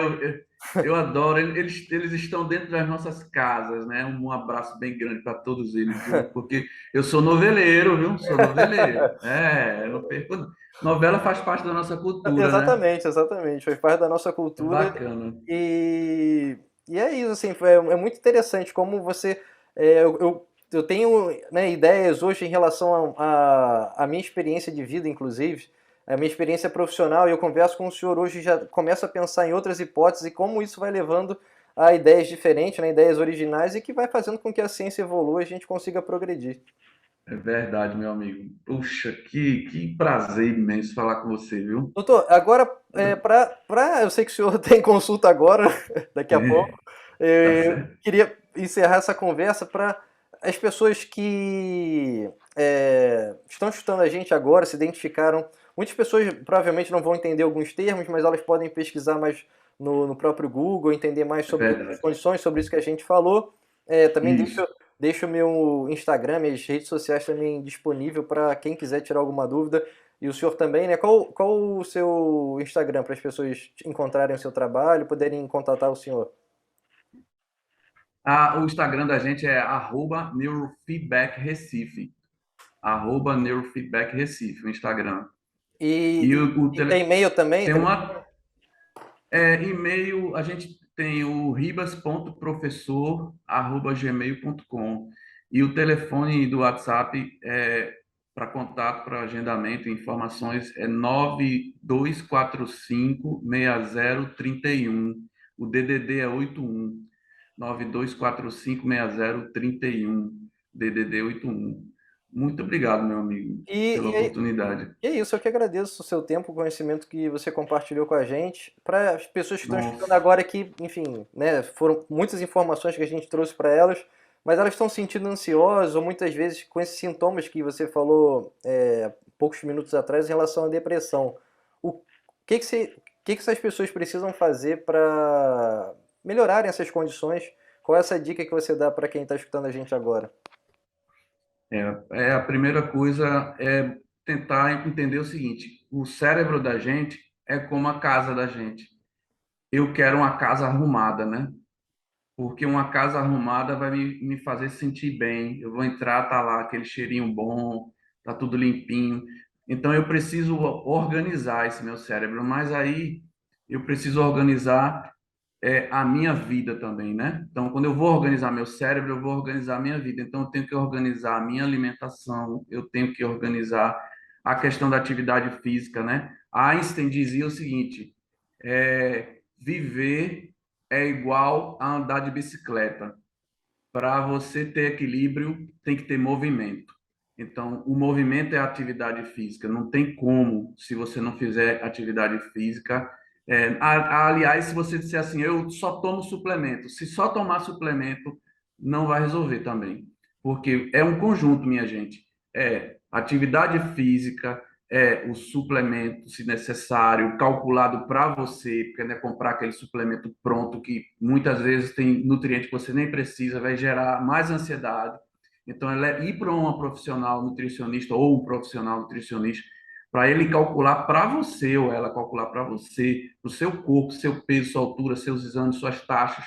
Então, é uma coisa individualizada. A gente valorizar mais esses profissionais, porque a gente não está entendendo ainda essa questão da alimentação. Então, alimentação, quem estuda a bioquímica dos alimentos são os nutricionistas. A gente precisa procurar um profissional desse, precisa procurar um médico também para fazer as prevenções, né? E o psicólogo, a psicoterapia, né? É excelente, excelente, né? Então, vá devagar. Ah, eu não tenho condições de começar agora porque é muita coisa. Vá devagar, mas vá fazendo o que é possível, né? Por exemplo, carboidrato. Qual é o carboidrato ideal?